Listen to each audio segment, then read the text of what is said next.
Hello guys, आज हम लोग स्टार्ट करने वाले थर्मोकेमिस्ट्री। हाँ, आई होप आप सब लोग ने थर्मोडायनेमिक्स का पार्ट 1 पार्ट 2 अच्छे से समझा होगा, तभी आपको थर्मोकेमिस्ट्री बहुत इजीली समझ जाएगा। ओके, सो थर्मोकेमिस्ट्री है ना, बहुत जनों को बहुत टफ लगता है बिकॉज मोस्ट ऑफ द लोग है ना क्या करते हैं, जस्ट डेफिनेशन सिखा देते हैं, अपना फॉर्मूला बता देते हैं, that is delta H is equal to sum of reactants minus product या प्रोडक्ट माइनस रिएक्टेंट्स। ऐसा फॉर्मूला बता देते हैं। उनको लगता है कि हो जाएगा क्वेश्चन, बट नहीं होता है। स्टूडेंट को इन डिटेल सब एक एक चीज चाहिए होता है कि कोई बताए। हम लोग यहाँ पे हर एक चीज को हम लोग हर एक चीज के ऊपर बात करने वाले, जहाँ पे कंफ्यूजन होता है मेनली फॉर्मेशन वाले में, कंबशन वाले में। ओके, अच्छे से करो, अच्छे से समझो। क्वेश्चंस बहुत सारा रहेगा आज के इसमें।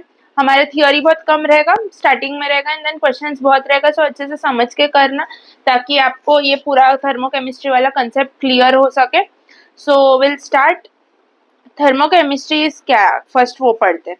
Thermochemistry is the branch of physical chemistry which deals with the transfer of heat between a chemical system and its surrounding when a change of phase or chemical reaction takes place within the system. ये basically क्या है? हमारा transfer of heat है between the system and the surrounding. कब? जब change होता है phase में, या कोई केमिकल रिएक्शन जो हुआ, टेक प्लेस हुआ, उसमें कुछ चेंज आया उसके वजह से। ये बेसिकली है ना, हमारे स्टेट फंक्शंस को ही कैलकुलेट करने को यूज करते हैं। करेक्ट। हमारे स्टेट फंक्शंस अगर ऐसा दिया रहेगा, रिएक्टेंट्स गिव प्रोडक्ट, ऐसा रिएक्शन रहेगा हमारे पास। इधर हम लोग एंट्रोपी, गिब्स फ्री एनर्जी, हमारा एंथैल्पी, तीनों निकाल सकते हैं with the help of this. देखो, delta S reaction is equal to sum of delta S product minus delta S reactants. ये हम लोग ने क्वेश्चन भी किया था, याद रहेगा तो लास्ट पार्ट में। फिर डेल्टा जी रिएक्शन क्या आ जाता है? Delta G product minus delta sum of delta G reactants. फिर डेल्टा एच क्या आ जाता है? Sum of delta H product minus sum of delta H reactants. ये बेसिकली हम लोग ने लास्ट पार्ट में, फर्स्ट पार्ट में भी किया, इसके ऊपर क्वेश्चन भी किया था। ये बेसिक चीज है जो हम लोग ने सीखा है। करेक्ट। ये थर्मोकेमिस्ट्री बेसिकली सिर्फ स्टेट फंक्शंस पर यूज होता है। इनका हमें चेंज, जो एंट्रोपी चेंज आया, गिब्स फ्री एनर्जी चेंज आया, चेंज इन एंथैल्पी आया, वो ढूंढने के लिए यूज होता है। I hope this is very clear. फिर है ना, ये हम लोग को delta H, delta S, delta G निकालने के लिए ना, एक चीज हमारे रिएक्शन में होना चाहिए, वो बैलेंस्ड होना चाहिए। जो रिएक्शन हम लोग यूज करते हैं ना ये ढूंढने के लिए, वो एक थर्मोकेमिकल रिएक्शन है। और थर्मोकेमिकल रिएक्शन के पॉइंट्स क्या होने चाहिए? वो एक बैलेंस केमिकल रिएक्शन होना चाहिए। सेकेंड, उसका फिजिकल स्टेट, रिएक्टेंट्स का, प्रोडक्ट्स का फिजिकल स्टेट क्लियरली देके रखा होना चाहिए। एंड जो लास्ट में एंथैल्पी चेंज आया है रिएक्शन में, वो भी मेंशन्ड होना चाहिए। हमारे पास इधर दो रिएक्शन है। देखो, first CH4 plus 2O2 gives CO2 plus 2H2, and second reaction क्या है हमारा? CH4 plus 2O2 gives CO2 plus 2H2। और इधर हमारे पास गैस, इधर गैस, ये लिक्विड है, इसका एंथैल्पी वगैरह देके रखा है। ये वाला रिएक्शन है, एक थर्मोकेमिकल रिएक्शन नहीं है, ये वाला एक थर्मोकेमिकल रिएक्शन है। थर्मोकेमिकल रिएक्शन को ही हम लोग लेके आगे सॉल्व कर सकते हैं। उसका delta S, delta G, delta H जो भी पूछा है वो ढूंढ सकते हैं बेसिकली। ओके, एक बार गो थ्रू करते हैं 3 पेज, एंड देन थर्मोकेमिस्ट्री क्या है हमारा? Is a branch of physical chemistry which deals with the transfer of heat, correct, between a chemical system and the surrounding when a change of phase or chemical reaction takes place within the system, correct, used to calculate values of state function, correct।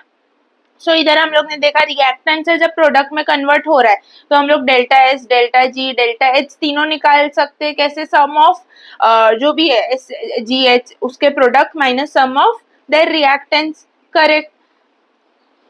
फिर अभी हम लोग ने बात किया कि ये reaction जो हम लोग जिसके ऊपर डेल्टा एस ये सब निकालेंगे, वो रिएक्शन एक्चुअल में होना कैसा चाहिए? वो रिएक्शन का नाम होना चाहिए थर्मोकेमिकल रिएक्शन।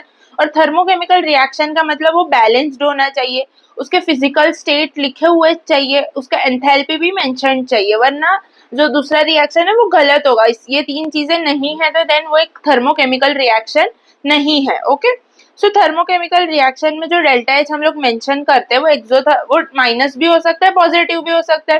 करेक्ट, ये चीज तो हम लोग ने फर्स्ट पार्ट में डिस्कस किया था। जो माइनस होगा, जो नेगेटिव होगा, वो एक्सोथर्मिक होगा, वहां पे एनर्जी रिलीज हो रहा है। और जो पॉजिटिव होगा वो एंडोथर्मिक होगा, वहां पे एनर्जी एब्जॉर्ब हो रहा है। करेक्ट, ये चीज हम लोग ने किया है। हमारे डेल्टा एच रिएक्शन नेगेटिव मतलब लेस देन 0, इधर हमारा product energy of product is less than energy of reactant. Enthalpy और एनर्जी मतलब सेम ही होता है बेसिकली। वैसे एंडोथर्मिक में डेल्टा एच उसका पॉजिटिव रहेगा, ग्रेटर देन 0 रहेगा। सो इधर energy of product will be greater than energy of reactant, correct. So इधर क्या होता है, इधर हमारा A gives B plus heat, and इधर क्या होता है, ए प्लस हीट गिव्स बी। इधर एनर्जी एब्जॉर्ब होता है, इधर एनर्जी रिलीज होता है, इसके वजह से ये नेगेटिव आ जाता है वो पॉजिटिव आ जाता है। Hope this is very clear. So इधर हम लोग ग्राफ के वे में कैसे शो कर सकते हैं एनर्जी और इधर रिएक्शन कोऑर्डिनेट्स। सो हम लोग ने रिएक्टेंट का एनर्जी इधर हम लोग इधर से देख पा रहे, रिएक्टेंट का एनर्जी तो ग्रेटर देन प्रोडक्ट का एनर्जी होगा। सो हम लोग ने ऐसा बना दिया। सो प्रोडक्ट का एनर्जी बहुत कम है देन रिएक्टेंट का एनर्जी, एंड इन दोनों के बीच का जो एनर्जी डिफरेंस है उसको डेल्टा एच बोलते हैं। डेल्टा एच जो हम लोग ने बताया जो कि नेगेटिव है, correct. I hope this is very clear. So इधर हम लोग बोल सकते हैं क्या product is more stable than reactant.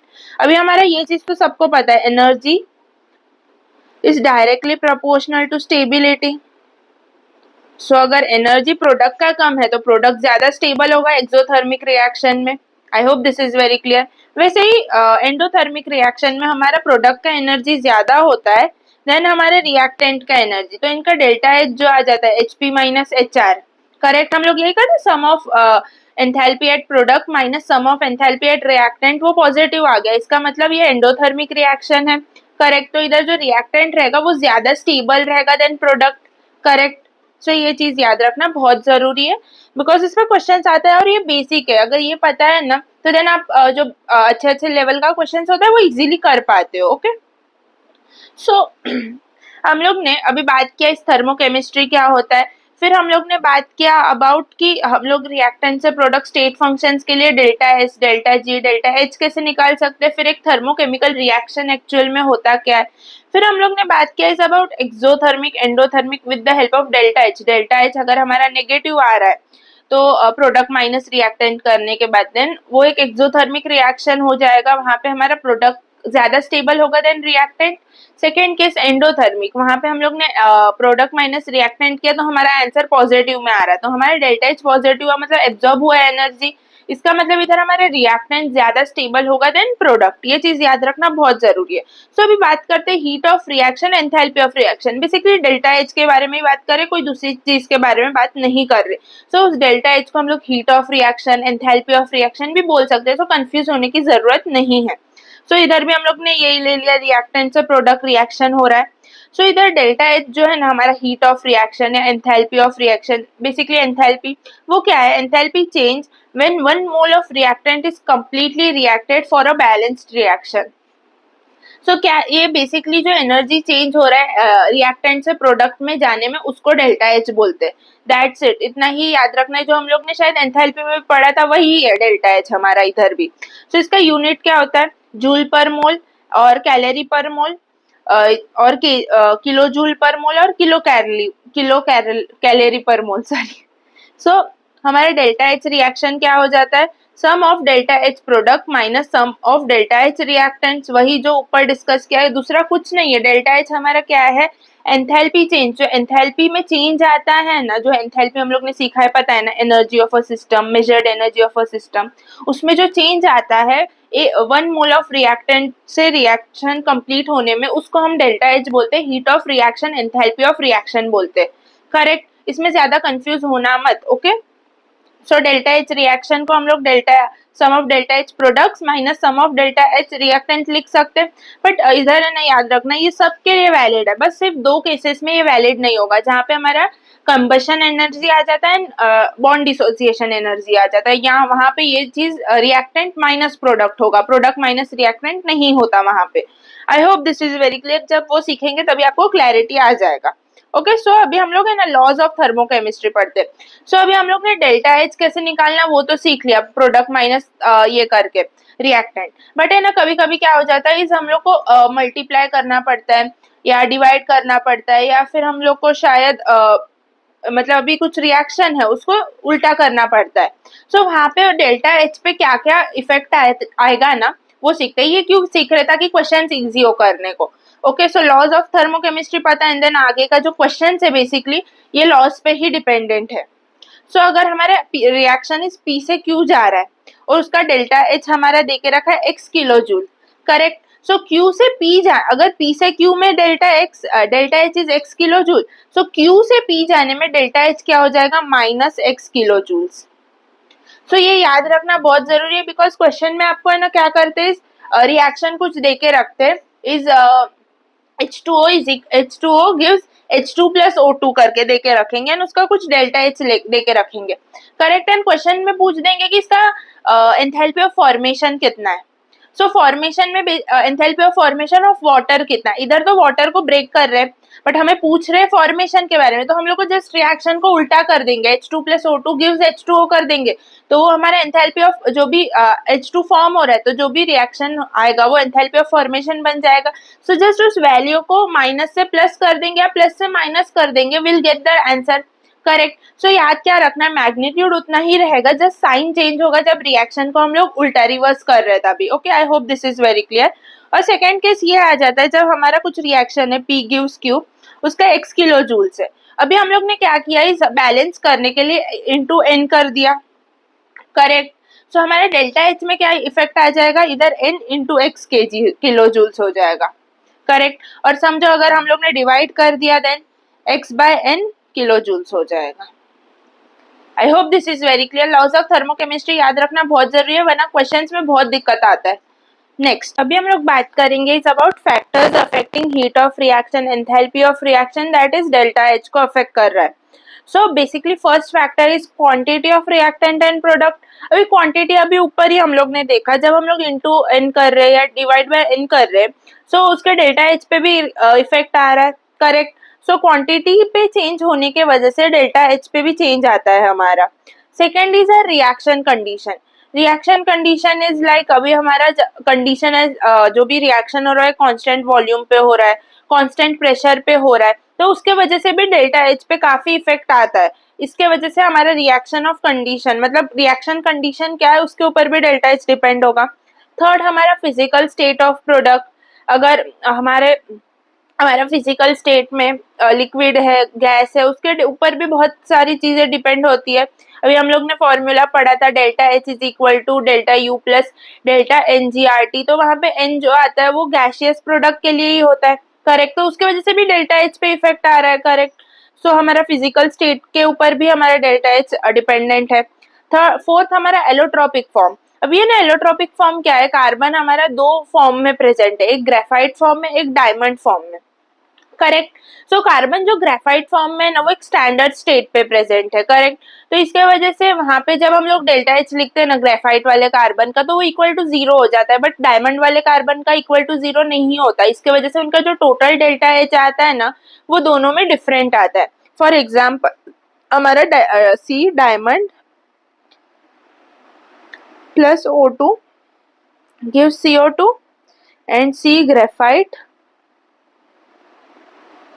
Plus O2 also gives CO2। इधर डेल्टा एच हमारा रहेगा इक्वल टू x1, इधर डेल्टा एच हमारा रहेगा इक्वल टू x2, बट ये x1 और x2 बिल्कुल भी इक्वल नहीं है, बिकॉज ये डायमंड है, ये ग्रेफाइट है। भले कार्बन तो कार्बन होता है बट डायमंड ग्रेफाइट में चेंज होने की वजह से डेल्टा एच हमारा इक्वल नहीं होगा, ओके। और fifth is R temperature, correct. Temperature क्यों, अभी हमारा डेल्टा एच क्या होता है, एनसीपी डेल्टा टी। सो इधर टेम्परेचर पे चेंज आने की वजह से डेल्टा एच पे भी कुछ ना कुछ चेंज आ जाता है। तो टेम्परेचर तो बेसिक है, टेम्परेचर अगर कम ज्यादा है उसके ऊपर से एक्सोथर्मिक एंडोथर्मिक रिएक्शन पे भी असर पड़ता है, ये चीज तो हमें पता है, correct.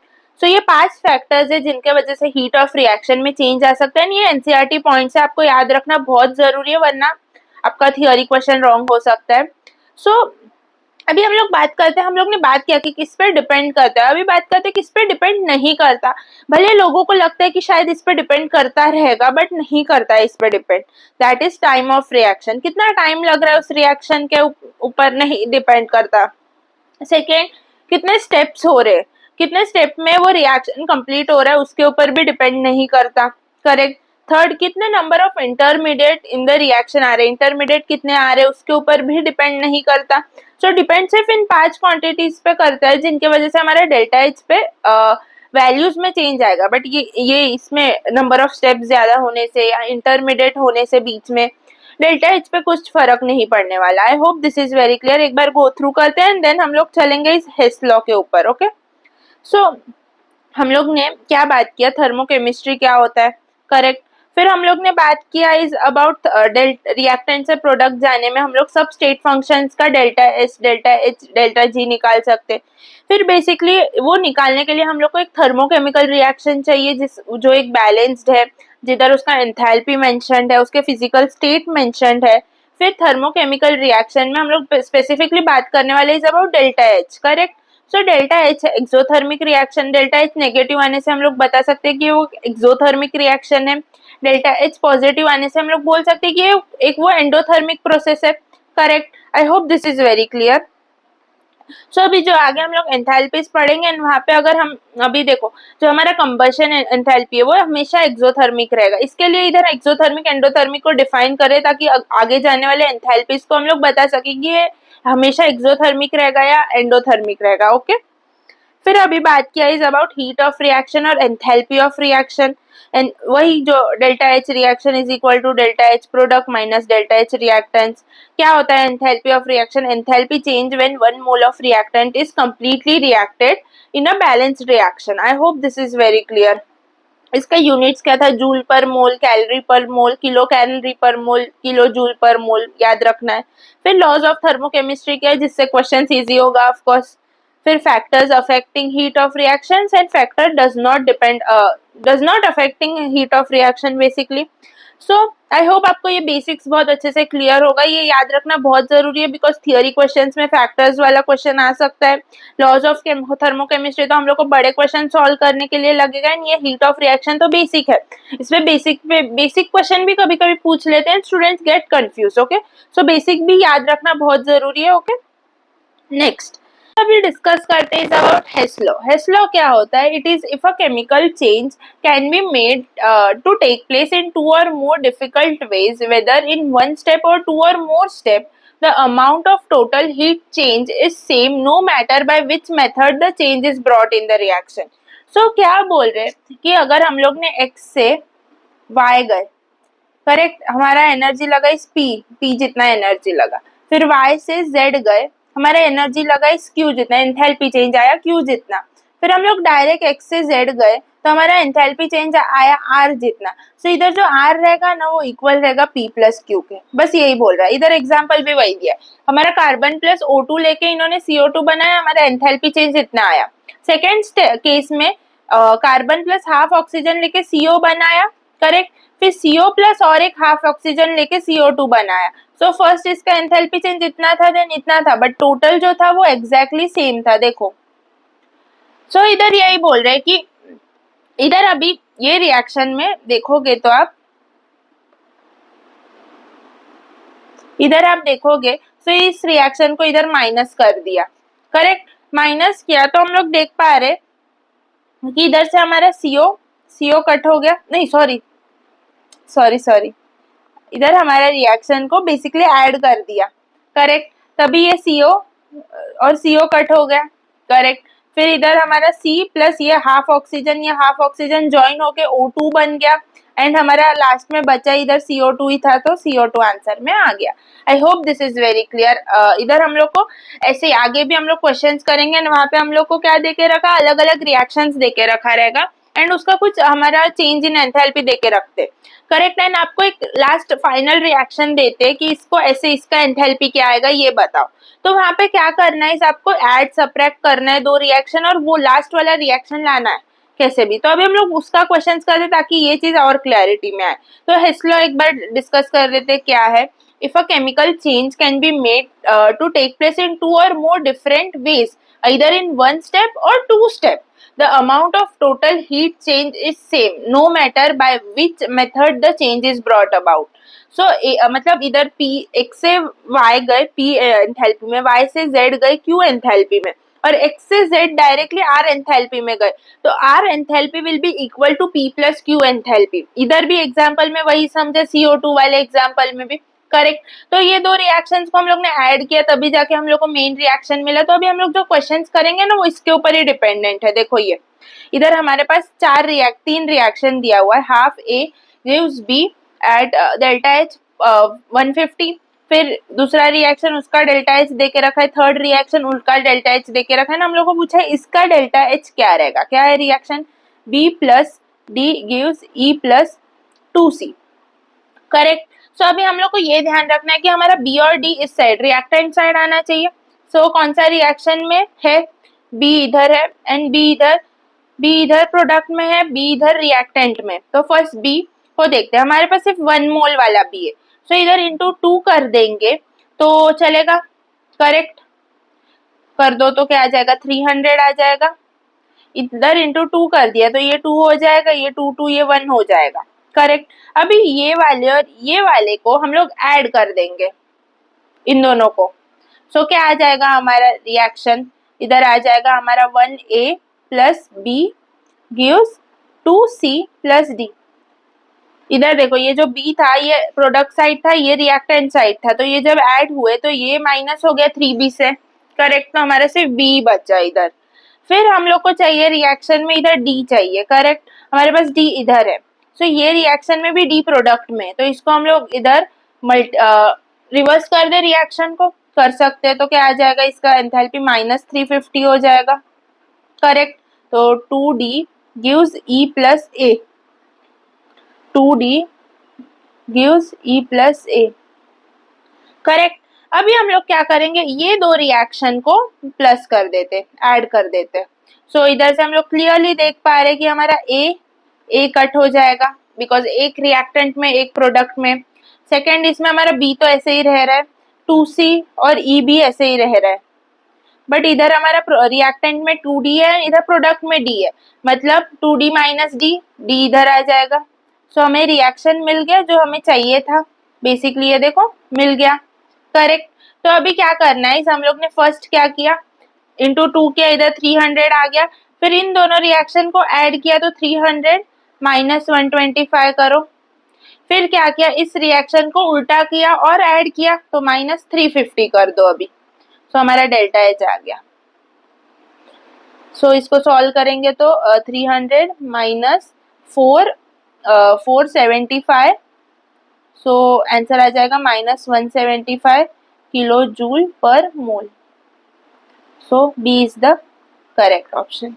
I hope this is very clear. ये बहुत कंफ्यूजिंग है, आई नो, बट स्टिल आप थोड़ा सा शांत होके समझो एंड सॉल्व करने का कोशिश करो, you will get it, okay. So क्या किया हम लोग ने, फर्स्ट इज जो भी फिर से एक बार करते चाहिए तो फिर से एक बार करते ये पूरा सम, ताकि क्लैरिटी आए। क्या किया इस हम लोग ने, हाफ ए और बी, ऐसा एक रिएक्शन है, 3b gives 2c plus D एक रिएक्शन है, e plus a gives 2d एक रिएक्शन है, एंड इनका कुछ डेल्टा एच दे के रखा है हमें, करेक्ट। और हमें पूछा है कि इस रिएक्शन का डेल्टा एच क्या होगा।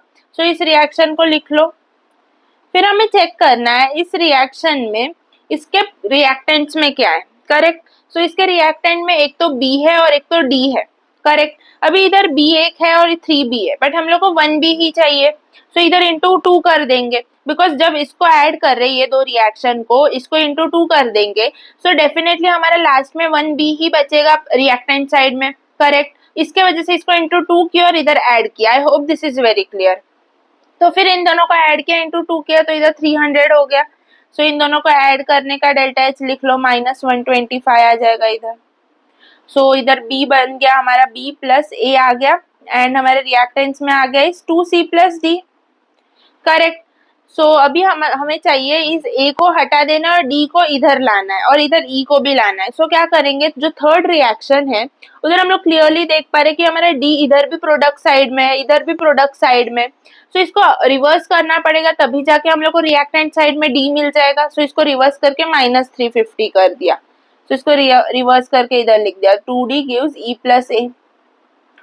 अभी बहुत क्लियरली दिख रहा है कि जब हम इसको ऐड कर देंगे तो इधर से a और a कट हो जाएगा, करेक्ट। इधर का d और इधर का d सब्ट्रैक्ट होके एक ही d बचेगा रिएक्टेंट साइड में, दैट इज ये, फिर e प्लस 2c हमारा रिएक्शन मिल गया, चेक करो। तो इधर लास्ट में हम लोग ने कौन सा स्टेप किया, 350 वाले को ऐड कर दिया, करेक्ट। भले अरे ऐड किया मतलब इसका साइन माइनस है तो माइनस ही लेंगे ना, तो इसकी वजह से ऐड किया, प्लस माइनस इधर माइनस ही रहेगा फिर भी। सो इधर हमारा आंसर आ गया -175 किलो जूल पर मोल। और एक क्वेश्चन करते हैं ताकि और क्लैरिटी आए। नेक्स्ट,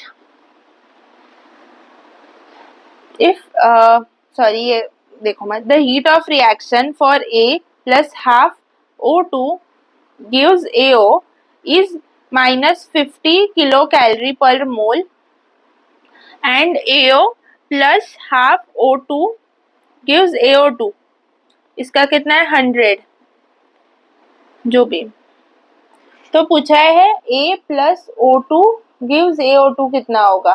तो AO2 तो प्रोडक्ट में, तो ये वाला रिएक्शन तो ऐसे ही रहने वाला है, करेक्ट। अभी हम लोग को इन दोनों को ऐड कर दिया, सो इधर हमारा AO कट हो जाएगा, correct. So A plus half O2 plus half O2 हो जाएगा।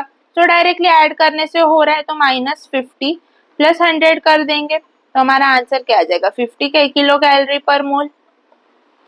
सो B is the correct option. ये बहुत इजी क्वेश्चन था, इसमें तो ज्यादा सोचना भी नहीं था, दो रिएक्शन लिखा, डायरेक्टली ऐड कर दिया, हम लोग को आंसर मिल गया, करेक्ट। जो हेस्लॉ में हम लोग ने सीओ का एग्जांपल लिया था एग्जैक्टली सेम है ये। I hope this is very clear. So अभी हम लोग चलते हैं इज अबाउट नेक्स्ट टॉपिक। तो अभी हम लोग बात करने वाले is about standard enthalpy of reaction. So it is basically enthalpy change of a reaction when all participating substances are in a standard state.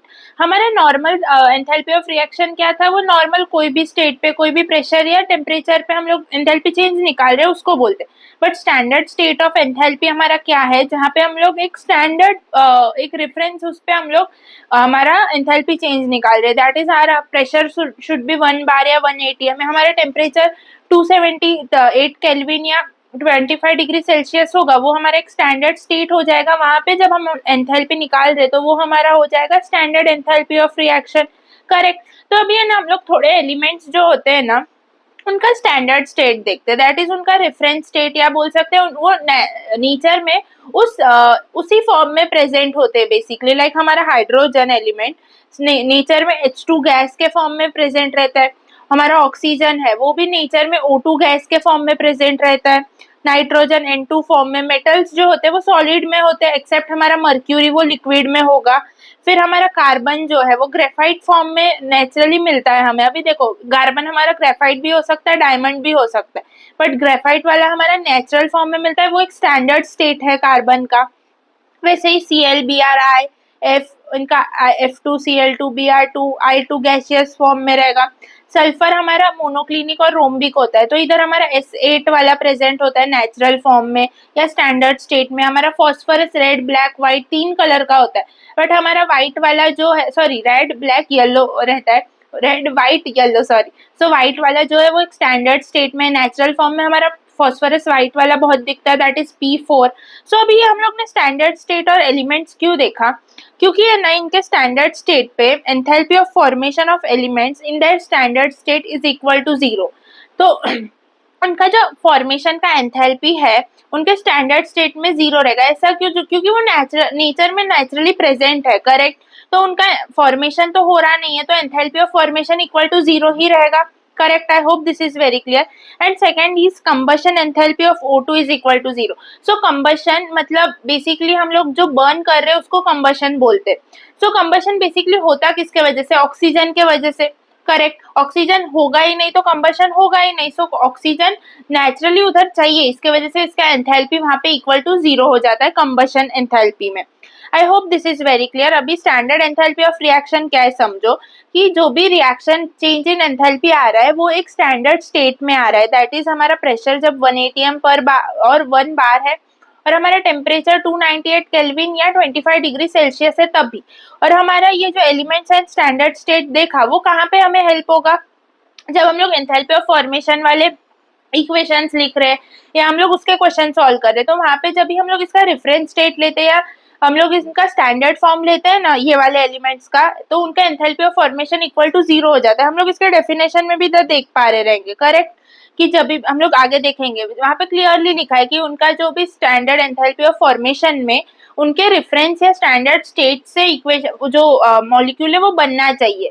सो तभी हम लोग इधर उसका स्टैंडर्ड जो भी ये लिखा है वो इक्वल टू 0 ले सकते हैं। आई hope this is very clear कि इधर कंफ्यूज मत होना कि हर इक्वेशन में हम लोग डायरेक्टली उसको इक्वल टू जीरो नहीं ले सकते, हम लोग को इक्वल टू जीरो कहाँ पे लेना है, जब एंथैल्पी ऑफ फॉर्मेशन बोला इन एलिमेंट्स का, correct. I hope this is very clear. फिर अभी हम लोग आगे बढ़ते हैं। फिर नेक्स्ट हम लोग आते हैं अभी डिफरेंट टाइप्स ऑफ एंथैल्पीज। अभी ऊपर बात किया ना, इस हमारा standard form of standard enthalpy of reaction, correct. उसमें हम लोग ने सीखा कि जब चेंज इन एंथैल्पी आता है रिएक्शन में but in a standard state, फिर हम लोग ने एलिमेंट्स देखे उनके स्टैंडर्ड फॉर्म में और उनका enthalpy of formation during that standard form equal to zero होता है, ये चीज सीखा। सो अभी हम लोग बात करने वाले इस different types of enthalpies. First is our standard enthalpy of formation. ऐसा क्यों, अभी डिफरेंट टाइप्स ऑफ एंथैल्पीज पढ़ेंगे, इसके हेल्प से क्या करेंगे, एक एंथैल्पी अगर फॉर्मेशन एंथैल्पी है उसके हेल्प से हम लोग क्वेश्चन में पूछते हैं कंबशन एंथैल्पी ढूंढो, उसके हेल्प से पूछते हैं कि दूसरा normal heat of reaction, standard heat of reaction पूछते। सो अभी हम लोग है ना अच्छे से सब एक एक एंथैल्पी पढ़ेंगे, उसके बेस पे कितना क्वेश्चन आ सकता है, एवरी टाइप ऑफ क्वेश्चन हम लोग इधर सॉल्व करेंगे एंड देन आगे बढ़ेंगे। बेसिकली हम लोग को जो मेन ज्यादा क्वेश्चन जिस टॉपिक पे आता है is are formation enthalpy, combustion enthalpy, bond dissociation enthalpy and neutralisation. इन चारों पे बहुत क्वेश्चंस आता है, नीट पीवाईक्यूज भी ले लो, इन चारों पे ही रहेगा ज्यादा तो, और दूसरे सब जो कंसेप्ट है वो मैं सिखा दूंगी, ओके। सो आपको इधर कंफ्यूज ना होकर ये समझना है कि आपको कोई भी फॉर्मेशन एंथैल्पी देके रखा रहेगा, कंबशन एंथैल्पी देके रखा रहेगा, उसके हेल्प से कैसे हम लोग को जो भी क्वेश्चन में पूछा है, heat of reaction, normal enthalpy पूछा है या दूसरा कुछ भी पूछा है, वो ढूंढना कैसे, मैंने सब वर्ड टू वर्ड लिख के रखा है इधर। आपको ये प्रेफर करना है एंड क्वेश्चन सॉल्व करेंगे हम लोग, तो आपको इजीली सब समझ जाएगा। सो हमारा स्टैंडर्ड एंथैल्पी ऑफ फॉर्मेशन क्या होता है? It is the enthalpy change when 1 mole of a substance is formed from its element in their most abundant naturally occurring form। मतलब उनके स्टैंडर्ड एंड स्टेबल फॉर्म में होंगे तभी उसको बोलते हैं हमारा स्टैंडर्ड एंथैल्पी ऑफ फॉर्मेशन। सो हमें ना अभी क्या करके देंगे ऐसा, कभी कभी डायरेक्टली हम लोग को फॉर्मेशन एंथैल्पी का वैल्यू दे देंगे इक्वल टू CH4 का इतना है। सो इसका रिएक्शन हमें खुद लिखने आना चाहिए। कैसे आ जाएगा हमारा, कार्बन प्लस 2 ऑक्सीजन, सॉरी हाँ CH4 ना, sorry hydrogen 2 give CH4, correct. इधर हमें लिखना आना चाहिए गैस, ये हमारा ग्रेफाइट होगा, करेक्ट। और ये 1 मोल ही फॉर्म होना चाहिए, उससे ज्यादा फॉर्म नहीं होना चाहिए, वरना वो स्टैंडर्ड एंथैल्पी ऑफ फॉर्मेशन का डेफिनेशन को वॉयलेट करेगा। इधर क्या बोला, it is the enthalpy change when 1 mole of substance is form, इधर 1 मोल ऑफ सब्सटेंस ही बनना चाहिए। तो इसका डेल्टा एच कितना आ रहा है हमारा, -250 किलो जूल पर मोल। ये डेल्टा एच फॉर्मेशन भी उतना होगा एंड हमारा डेल्टा एच रिएक्शन भी उतना होगा, करेक्ट। वैसे हम लोग सेकेंड केस के लिए देखते हैं, CO2 के लिए क्या हो जाएगा हमारा, CO2C plus O2 gives CO2, correct. So ये हमारा ग्रेफाइट में होगा, ये हमारा गैस, ये भी gas. I hope this is very clear. इसका डेल्टा एच क्या आ जाएगा हमारा, -400 किलो जो भी है पर मोल। अभी इधर देखना, हमारा कार्बन भी उसके नेचुरल फॉर्म में, हाइड्रोजन भी उसके नेचुरल फॉर्म में, इधर ग्रेफाइट भी उसके नेचुरल फॉर्म में, ऑक्सीजन भी उसके नेचुरल स्टेट में, करेक्ट। तो इधर हमारा जो एंथैल्पी ऑफ फॉर्मेशन रहेगा वो equal to enthalpy of reaction रहेगा। तो आई होप ये बहुत इजीली समझ रहा है। अभी क्वेश्चंस के थ्रू और अच्छे से समझता है। अभी ये समझो हमारा स्टैंडर्ड एंथैल्पी ऑफ फॉर्मेशन क्या है। जब भी कोई नेचुरल स्टेट के एलिमेंट से एक कंपाउंड बनता है, 1 मोल का मॉलिक्यूलर कंपाउंड बनता है, तो जो एनर्जी लगता है उसको बोलते हैं standard enthalpy of formation, correct. So standard enthalpy of formation में हमेशा याद रखना 1 मोल ही बनेगा। डेफिनेशन में भी क्लियरली लिख के दिया है, वरना कंफ्यूजन होता है। सो है ना, इसको अभी क्वेश्चंस के थ्रू और अच्छे से समझते। The enthalpies of all elements in the standard state are, standard state में उस एंथैल्पी क्या होता है, 0 होता है, equal to. Next, which of the following reaction defines delta H, standard delta H मतलब स्टैंडर्ड एंथैल्पी ऑफ फॉर्मेशन लिख के दिया है, करेक्ट। ये देखो इधर लिखा है स्टैंडर्ड एंथैल्पी ऑफ फॉर्मेशन। सो कौन सा रिएक्शन, देखो ये डायमंड से बन रहा है, डायमंड हमारा एक नेचुरल स्टेट है नहीं, तो ये रिएक्शन नहीं होगा। देन हमारा ये half H2 plus half F2 gives HF, हाँ ये हो सकता है, आगे का चेक करते। N2 प्लस 3H2 2NH3, ये देखो 2 मोल बन रहा है, एक ही बनना चाहिए, तो ये भी नहीं आएगा। Next CO plus half O2 give CO2। So half O2 तो नेचुरल स्टेट में, बट CO हमारा नेचुरल स्टेट में है नहीं है, तो ये भी नहीं आएगा। So B is the correct option. I hope this is very clear. हम लोग को ऐसे क्वेश्चन आते हैं और इसमें लोग कंफ्यूज हो जाते हैं, हद से ज्यादा कंफ्यूज हो जाते हैं, क्योंकि उनको ये 1 मोल वाला चीज पता नहीं होता। Okay, I hope this is very clear. और ये नेचुरल फॉर्म्स में ही होना चाहिए, तभी हमारा heat of formation enthalpy, standard enthalpy of formation उस रिएक्शन को बोल सकते हैं। आई hope this is very clear, समझ रहे हैं सबको। हम लोग एक बार फिर से गो थ्रू करते हैं, एंड देन अभी आगे अलग टाइप ऑफ क्वेश्चंस करने वाले। फर्स्ट हमारा स्टैंडर्ड एंथैल्पी ऑफ फॉर्मेशन क्या होगा, जहाँ पे दो स्टैंडर्ड स्टेट के एलिमेंट्स कुछ कंपाउंड फॉर्म करेंगे या कुछ मॉलिक्यूल फॉर्म करेंगे सिर्फ 1 मोल का, तभी वो एक स्टैंडर्ड एंथैल्पी ऑफ फॉर्मेशन सही करेगा, उसका डेफिनेशन को वायलेट नहीं कर रहा वहां पे। एंड हमारा सेकेंड चीज ये होना चाहिए कि स्टैंडर्ड एंथैल्पी ऑफ फॉर्मेशन है। सो हमारा हमेशा जो प्रोडक्ट हम लोग जो प्रोडक्ट का एंथैल्पी है वो फॉर्मेशन वाले पार्ट में हो, मतलब प्रोडक्ट वाले पार्ट में हो, ये याद रखना, वरना क्वेश्चन रॉन्ग हो सकता है। सो अभी हम लोग है ना डेल्टा मतलब हमारा normal enthalpy standard enthalpy of reaction में कैसे कन्वर्ट करना है, हमारा अगर स्टैंडर्ड एंथैल्पी ऑफ फॉर्मेशन दिया होगा तो, या ये उल्टा वाइस वर्सा फॉर्मेशन दिया है तो नॉर्मल एंथैल्पी ऑफ रिएक्शन में कैसे कन्वर्ट करना है वो देखने वाले क्वेश्चन। एंड उसके बाद हम लोग देखेंगे कि जो हमारा नॉर्मल क्वेश्चन टाइप्स आ जाता है, हमारा delta H is equal to sum of product minus sum of reactants, correct, वो डिफरेंट प्रोसेसेस के लिए क्या चेंज होता रहेगा या नहीं होगा वो देखेंगे। ओके, सो आई होप आप सबको समझ रहा है ये क्या किया है हम लोग ने। सो इधर हमारा ये आ गया, the heat of formation of Fe2O3 is इतना, heat of formation बोला है। Okay, delta H for the reaction is, ये हमारा रिएक्शन है, इसके लिए डेल्टा H क्या होगा। सो फॉर्मेशन में हमारा O2 प्लस Fe करके इस इधर बना रहेगा, एज अ प्रोडक्ट में बना रहेगा Fe2O3, करेक्ट, तभी उसका डेल्टा H था हमारा -824.2 kilo joule per mole, correct. But जब हमारे इस रिएक्शन में जहाँ पे डेल्टा H ढूंढना है, वहां पे रिएक्शन में हमारा Fe2O3 इस डायरेक्शन में रिएक्टेंट साइड में, मतलब हमारा डेल्टा H फॉर रिएक्शन क्या हो जाएगा, माइनस से प्लस हो जाएगा, और हमारा रिएक्शन डेल्टा H जिस रिएक्शन का बोला है उधर 2 इंटू है, और ये तो 1 मोल का ही होगा हीट ऑफ फॉर्मेशन में, सो इंटू 2 करना पड़ेगा इसको, तभी जाके मिलेगा हमें, करेक्ट। सो इसको इंटू 2 कर दिया तो will get 1684.4, so fourth is the correct option, correct. So ये इधर ही मैं वही ऊपर चीज बता रही थी कि हम लोग को ध्यान रखना है कि हीट ऑफ फॉर्मेशन में ये प्रोडक्ट में होगा तो उसका डेल्टा H तभी अगर नेगेटिव में है, और हमारे हीट ऑफ रिएक्शन जिस रिएक्शन का पूछा है वहां पे Fe2O3 रिएक्टेंट में है, तो उसका साइन चेंज करना बहुत जरूरी है। देखो ऑप्शन में दोनों दे के रखा है, correct. I hope this is very clear. और ऐसे क्वेश्चन करते हैं, the delta H for the reaction 4S जो भी है, इस डेल्टा H दिया है, इस बार हमने डेल्टा H रिएक्शन देके रखा है। ओके, कितना, -583.2, करेक्ट। पूछा क्या है, standard enthalpy of formation of sulphur trioxide is, enthalpy of formation of sulphur trioxide is. So इधर हमारा हीट ऑफ रिएक्शन देके रखा, और इधर फॉर्मेशन जो भी रिएक्शन है उसमें फॉर्म भी हमारा SO3 हो रहा है, मतलब इधर हम लोग को साइन तो चेंज नहीं करना, करेक्ट। सो इधर हमें चाहिए इस सल्फर ट्राइऑक्साइड का एंथैल्पी, ये तो दोनों नेचुरल स्टेट में तो इक्वल टू 0 ही हो जाएगा, बट हमारा ये जो सल्फर ट्राइऑक्साइड है 4 मोल वाला है, इसको 1 मोल में हम लोग heat of formation, standard enthalpy of formation क्या होता है, जब 1 मोल में वो मॉलिक्यूल प्रेजेंट हो तभी उसका जो भी आंसर आएगा, एंथैल्पी आएगा, वो आंसर होगा।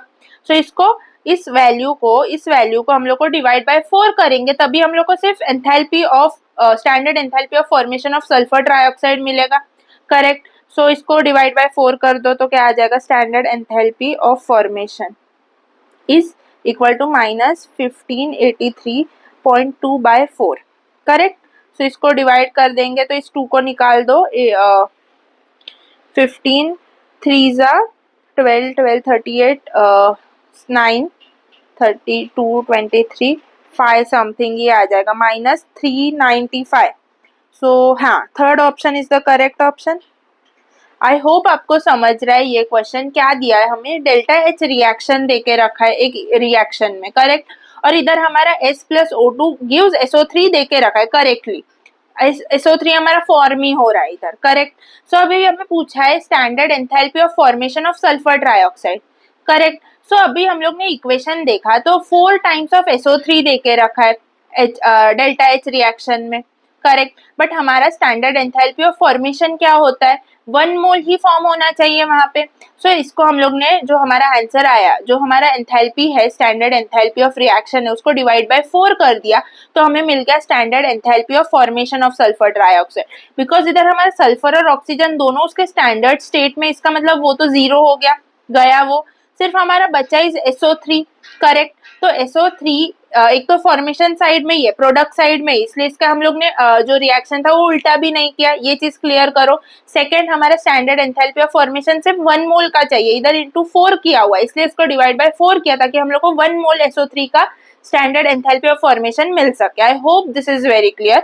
Next, from the given information what is the standard enthalpy of formation of Al2O3? Al2O3 का स्टैंडर्ड एंथैल्पी ऑफ फॉर्मेशन पूछा है। सो इधर हम लोग बहुत क्लियरली देख पा रहे हैं जो रिएक्शन है उसमें Al2O3 is on reactant side, but हमें एंथैल्पी ऑफ फॉर्मेशन में वो जो मॉलिक्यूल है वो चाहिए इज ऑन प्रोडक्ट साइड। सो इधर हमारा जो डेल्टा एच है वो तो नेगेटिव हो जाएगा फॉर्मेशन में, नेगेटिव ऑफ 3352, करेक्ट। एंड इधर हम लोग देख पा रहे हैं कि हमारा जो डेल्टा एच रिएक्शन में इधर होने के बाद इसका वैल्यू -3352 हो जाएगा, but for whom 2Al2O3, but हमें स्टैंडर्ड एंथैल्पी ऑफ फॉर्मेशन सिर्फ Al2O3 का चाहिए, 1 मोल का ही चाहिए रहता है। सो इसको हम लोग को डिवाइड बाय 2 करना पड़ेगा, करेक्ट। सो क्या आ जाएगा 1676, करेक्ट। सो 1676, हाँ ये है, C is the correct option. I hope this is very clear. ऊपर जैसे क्वेश्चन क्या वैसा ही है, आपको इधर कंफ्यूज होने का जरूरत नहीं है, जस्ट आप कंसेप्ट याद रखो एंड क्वेश्चन इजीली सॉल्व होगा। आपको वो स्टैंडर्ड एंथैल्पी ऑफ फॉर्मेशन में जो जो 2 चीजें मैंने बताई वही याद रखनी है एंड क्वेश्चन सॉल्व करना है। Okay, I hope this is very clear. Next, अभी हम लोग बात करेंगे हमारे जो नॉर्मल जो फॉर्मूला आता है उसके लिए। तो है ना, याद रखना फॉर एनी रिएक्शन अगर फॉर्मेशन एंथैल्पी का वैल्यूज देके रखा है देन हम लोग को directly delta H R is equal to sum of delta H product minus sum of delta H reactants करना है। किसी भी मतलब कोई भी हमें ये दो डेल्टा एच है ना, इधर एंथैल्पी ऑफ रिएक्शन के जगह पे हमें कंबशन एनर्जी पूछा है, लैटिस एनर्जी पूछा है, जो भी कुछ भी पूछा है ना, अगर हमें क्वेश्चन में फॉर्मेशन एंथैल्पी देके रखा है ना रिएक्टेंट एंड प्रोडक्ट का, देन हमें यही यूज करना है, फिर कोई भी एंथैल्पी इधर पूछ के रखा हो। Okay, I hope this is very clear. Question करते हैं इसके ऊपर। अभी हमारे क्वेश्चन में क्या है, calculate combustion enthalpy of CH4 if delta H formation of CH4 is x kilojoule, delta H formation standard enthalpy of formation is of CO2 is y kilojoule and standard enthalpy of formation of H2 is z kilojoule। So इधर हम लोग को क्या पूछा है, combustion enthalpy ढूंढना है और हमें फॉर्मेशन एंथैल्पीज के वैल्यू देके रखे, तो इधर कंफ्यूज नहीं होना है, कंबशन एंथैल्पी वाला कुछ भी इधर नहीं लगाना है, ये चीज याद रखना। जिस टर्म में हमें वैल्यूज दिया है ना, अगर फॉर्मेशन एंथैल्पी में वैल्यू दिया है ना, सिर्फ फॉर्मेशन एंथैल्पी याद रखो एंड क्वेश्चन सॉल्व करो। ओके, सो इधर क्या कर देंगे, इस delta H combustion is equal to sum of delta H product minus sum of delta H reactant. That's it, हमें यही करना है, भले इधर कोई भी एंथैल्पी पूछा हो। सो पहले रिएक्शन लिख लो, CH4 gas plus O2 gas gives हमारा CO2 प्लस H2O। इसको बैलेंस भी करना पड़ेगा, ये गैस ये भी गैस, बैलेंस कर दो तो O2 इधर एक एक्स्ट्रा आ जाता है O, सो 3/2 कर देंगे, करेक्ट। सो अभी बैलेंस्ड है इक्वेशन कंप्लीटली, नहीं इधर 2 आ जाना चाहिए, सॉरी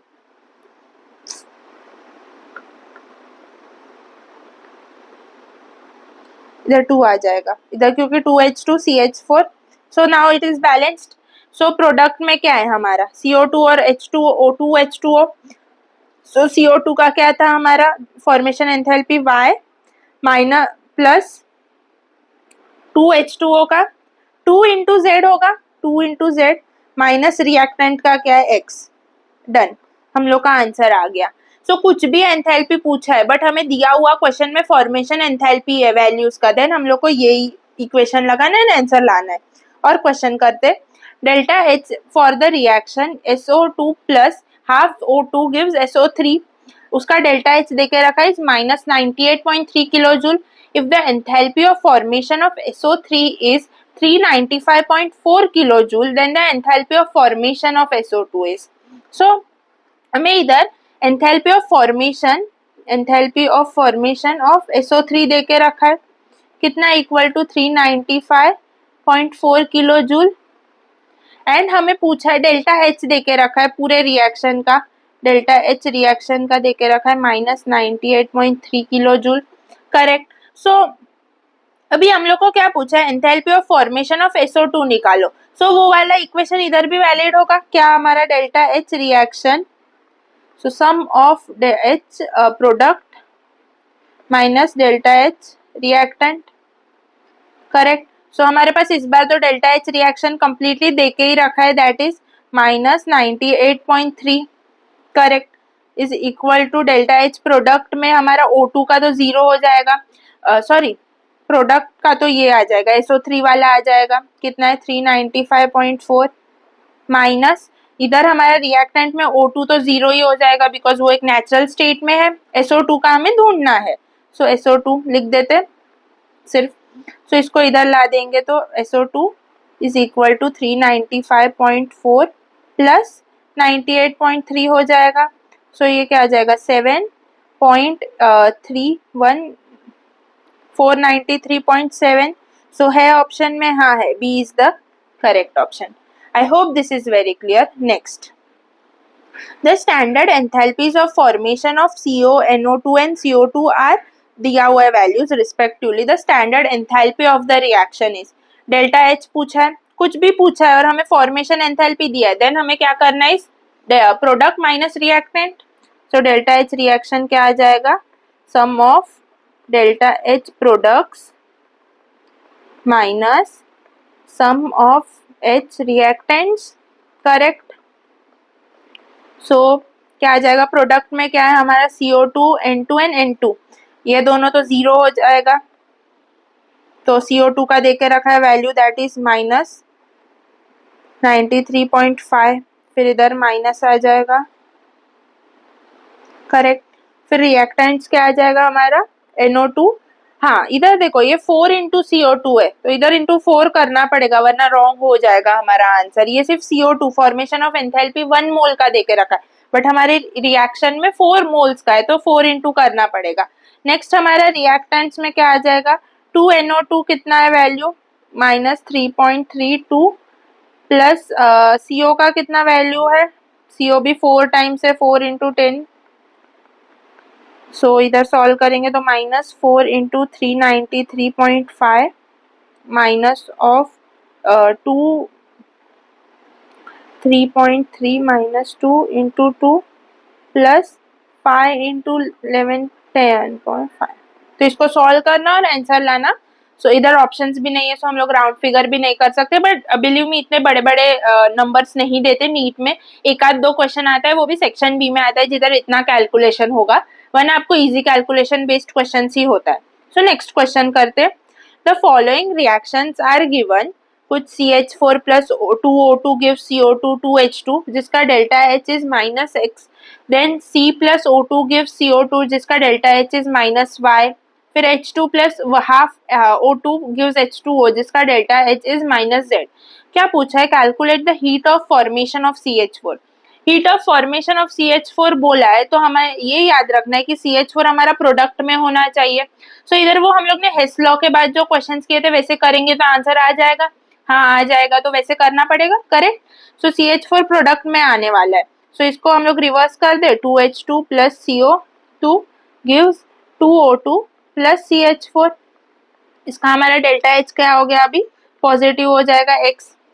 करेक्ट। अभी हम लोग देखेंगे तो कट करना है और हमें लाना क्या है, इक्वेशन CH4 के लिए आना क्या चाहिए, C प्लस हमारा 2H2 gives CO2 CH4 sorry CH4 ऐसा इक्वेशन दिखना चाहिए हमें, करेक्ट। तो हमारा 2H2 और कार्बन इस रिएक्टेंट साइड में चाहिए, सो ये वाला रिएक्शन को ऐड करेंगे तो हो जाएगा ये चीज, इसमें इंटू 2 कर दो। सो इंटू टू मत करो, इधर से CO2 कैंसिल हो जाएगा, करेक्ट। इधर हमारा C आ जा रहा है और इधर हमारा रिएक्टेंट में ऑक्सीजन है और प्रोडक्ट में ऑक्सीजन है, सो हमारा रिएक्शन क्या बन जाएगा, CH2O2 gives O2 plus CH4। इधर हमारा डेल्टा H क्या हो जाएगा, X माइनस Y जितना, करेक्ट।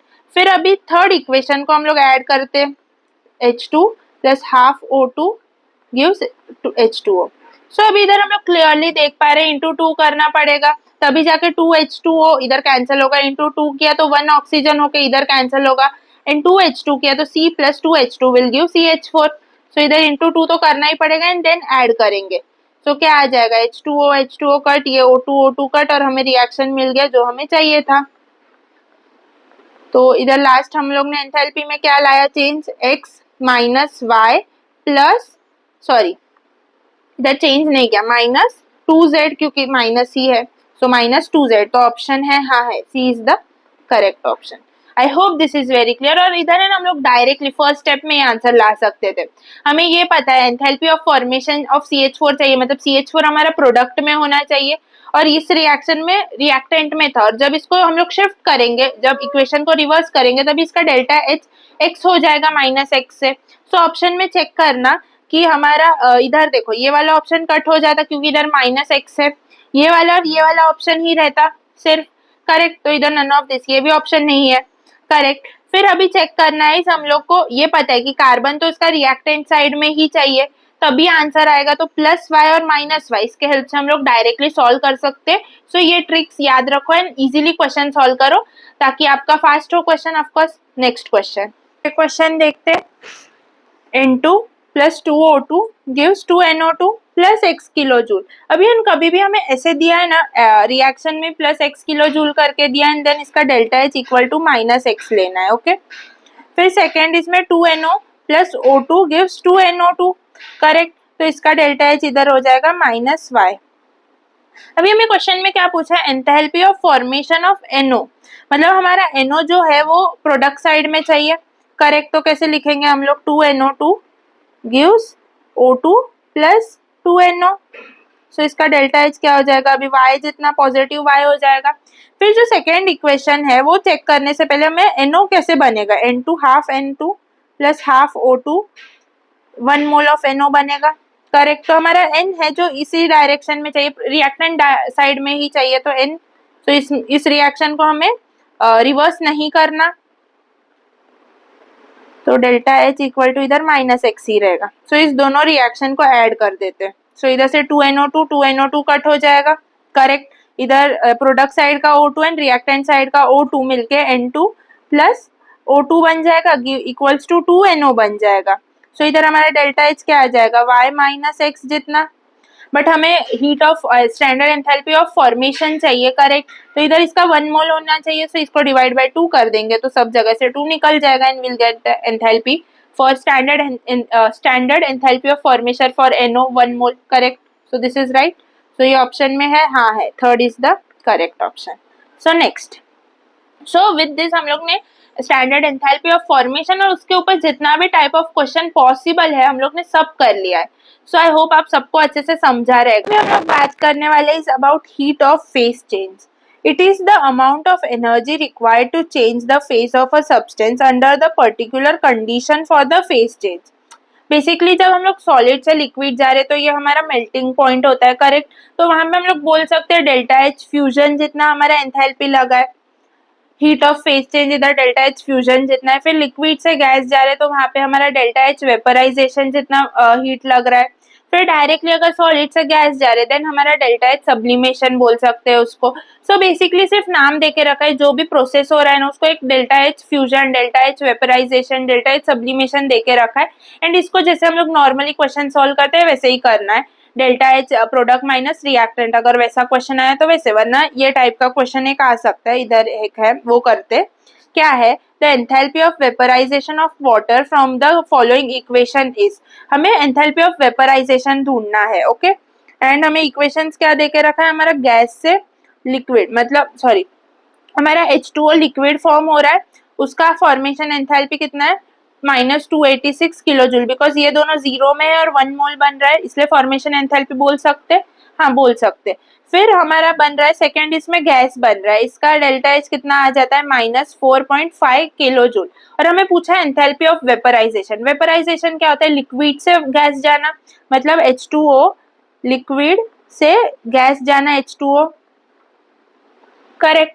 सो इसी इक्वेशन को, ये लिक्विड वाले को हम लोग ये कर दे, रिवर्स कर दे, तो ये हमारा रिएक्टेंट साइड में आ जाएगा, करेक्ट। तो रिवर्स कर देंगे तो क्या आ जाएगा, H2O liquid gives H2 plus half O2, and इसका डेल्टा एच ऑफकोर्स पॉजिटिव हो जाएगा, कितना 286 जितना। एंड सेकेंड इक्वेशन को लिख देंगे H2 gas plus half O2 gives H2O gas, इसका डेल्टा एच जो है वही रहेगा -25 जो भी है। सो इधर हम लोग देख पा रहे हैं कि H2 कट, O2 कट, सो हमें चाहिए वो मिल गया, डेल्टा ये H2 liquid gives H2O gas, correct, मिल गया ये चीज। सो इधर हम लोग डायरेक्टली डेल्टा एच ऐसे लिख सकते, 286 माइनस हमारा ये 245.5 लिख सकते हैं ये चीज। तो इसका आंसर क्या आ जाएगा, इक्वल टू 5, ये 1.1 एंड 2 कट तो 40.5 जितना, सो B is the correct option. I hope this is very clear. ऐसे क्वेश्चंस हम लोग जैसे नॉर्मली करते थे वैसे ही करना है, बस हमें एंथैल्पी ऑफ वेपराइजेशन पता होना चाहिए, क्या है, लिक्विड से वाटर गैस में जा रहा है, उसको एंथैल्पी ऑफ वेपराइजेशन बोलेंगे, and with the help of normal जैसे हम लोग क्वेश्चन करते हैं वैसे कर लेंगे, ओके। सो इधर इसका डेफिनेशन भी देके रखा है, एक बार रीड कर दे and will move on, okay. The enthalpy change that accompanies melting of 1 mole of solid substance in a standard state is called as standard enthalpy of fusion or molar enthalpy of fusion. Amount of heat required to vaporize 1 mole of liquid at constant temperature under standard pressure is called as standard enthalpy of vaporization or molar enthalpy of vaporization. Third, standard enthalpy of sublimation is the change in the enthalpy when 1 mole of solid substance sublimes at a constant temperature and at standard pressure. That's it. ये इनका definition है जो मैंने ऊपर बताया। 1 मोल solid से liquid जाएगा, उसको डेल्टा एच फ्यूजन बोलेंगे, मतलब standard enthalpy of fusion. Liquid से gas delta H vaporisation, and solid से directly gas delta H sublimation. I hope this is very clear. ये क्वेश्चन भी किया तो क्लियर हो गया रहेगा। सो अभी हम लोग बात करते हैं about standard heat of combustion. So combustion basically क्या होता है, आग लगना। Amount of heat evolve when 1 mole of substance is burned. एक मोल का सब्सटेंस जब बर्न होगा तभी जो अमाउंट ऑफ हीट इवॉल्व होगा उसको हम लोग बोलेंगे standard enthalpy of combustion, correct. So इधर और बोल सकते हैं oxidised in excess of oxygen. तो ऑक्सीजन तो बेसिक है, कंबशन रिएक्शन में ऑक्सीजन होगा ही होगा। एंड तो फिर हम लोग ने एक एग्जांपल लिया, कार्बन उसके ग्रेफाइट फॉर्म में प्लस उसका ऑक्सीजन हमें CO2 देगा, करेक्ट। तो इधर जो हमारा delta H standard enthalpy of reaction होगा वो equal to standard enthalpy of combustion of carbon हो जाएगा। और ये चीज याद रखना, कंबशन एक हमारा आग लगना बेसिकली बोल सकते हैं। तो इसमें हम लोग को हीट देना पड़ेगा या हीट रिलीज होगा, ऑफकोर्स हीट रिलीज होगा, तो ये एक एक्सोथर्मिक रिएक्शन होगा हमेशा। सो इधर हमारा जो डेल्टा एच रिएक्शन होगा, स्टैंडर्ड एंथैल्पी ऑफ रिएक्शन होगा, वो इक्वल होगा हमारे standard enthalpy of combustion of carbon. देखो फॉर्मेशन में क्या होता था, जो प्रोडक्ट बन रहा है उसके फॉर्मेशन का एंथैल्पी के बारे में बात कर रहे थे। इधर कंबशन रिएक्शन में जो प्रोडक्ट बर्न हो रहा है बेसिकली उसका हम लोग बात करेंगे, जो बर्न होके हीट को इवॉल्व कर रहा है वो कार्बन है इधर। तो standard enthalpy of combustion of carbon के बारे में बात करेंगे, is equal to -x kilo joules, okay.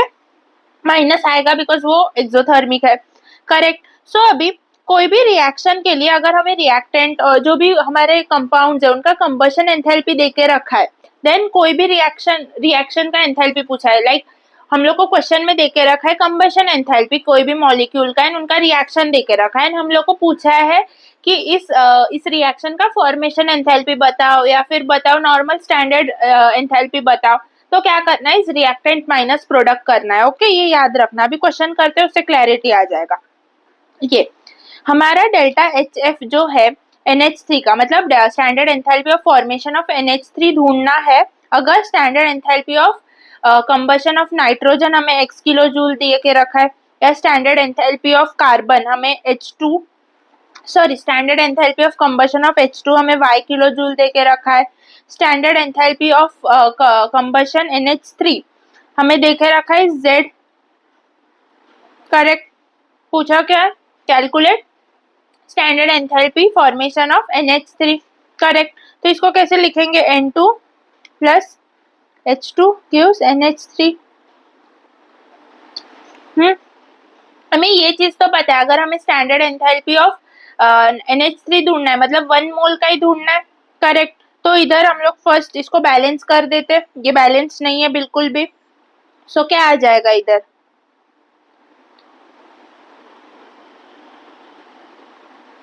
ऐसे आ जाता है। करेक्ट, तो इसको हम लोग ऐसे कर सकते हैं, divide by 2 divide by 2 divide by 2, ये 1 हो जाएगा।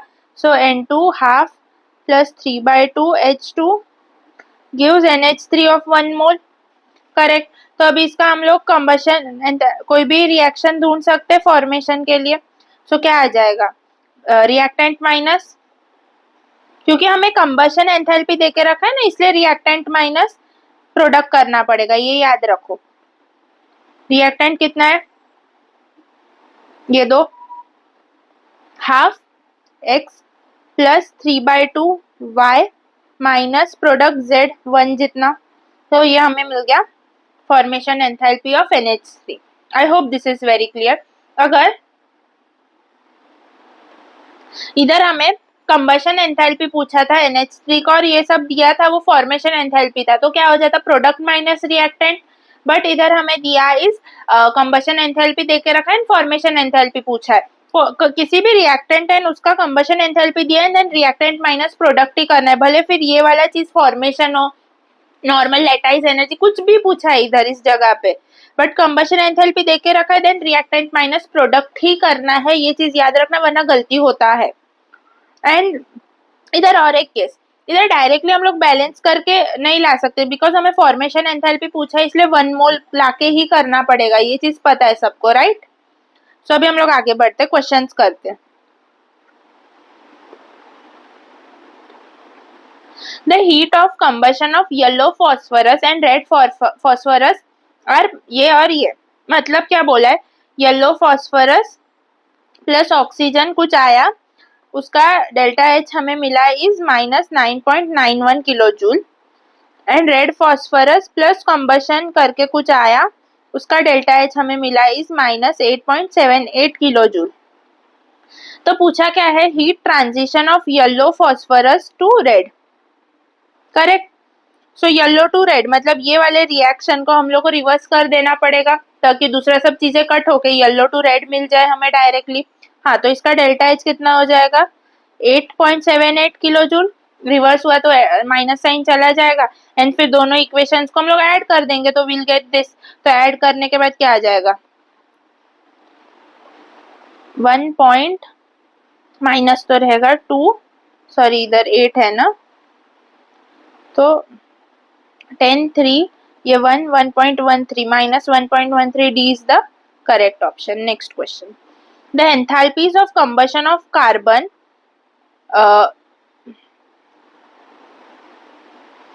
are ये and carbon monoxide, of course. The enthalpy of formation of carbon monoxide per mole is, enthalpy formation, standard enthalpy of formation of carbon monoxide बोल के रखा है। तो क्या करना है हमें इधर, बेसिकली इधर हम लोग को करना है इस, पहले तो कार्बन प्लस ऑक्सीजन होगा तभी CO2 फॉर्म होगा, फिर CO plus O2, half O2 लेंगे तभी CO2 फॉर्म होगा। करेक्ट, सो इसका एंथैल्पी हमें देके रखा है इज अबाउट -393.5 एंड इसका एंथैल्पी हमें देके रखा है इज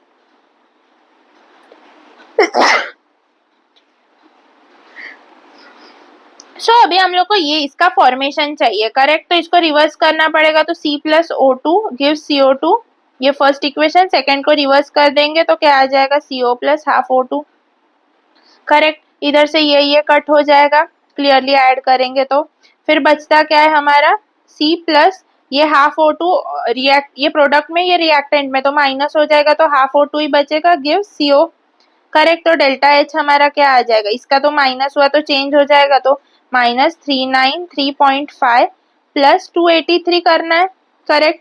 तो कितना आ जाएगा 0.5 6 11 416, ओ सॉरी सब्ट्रैक्ट करना है, सॉरी सॉरी सॉरी।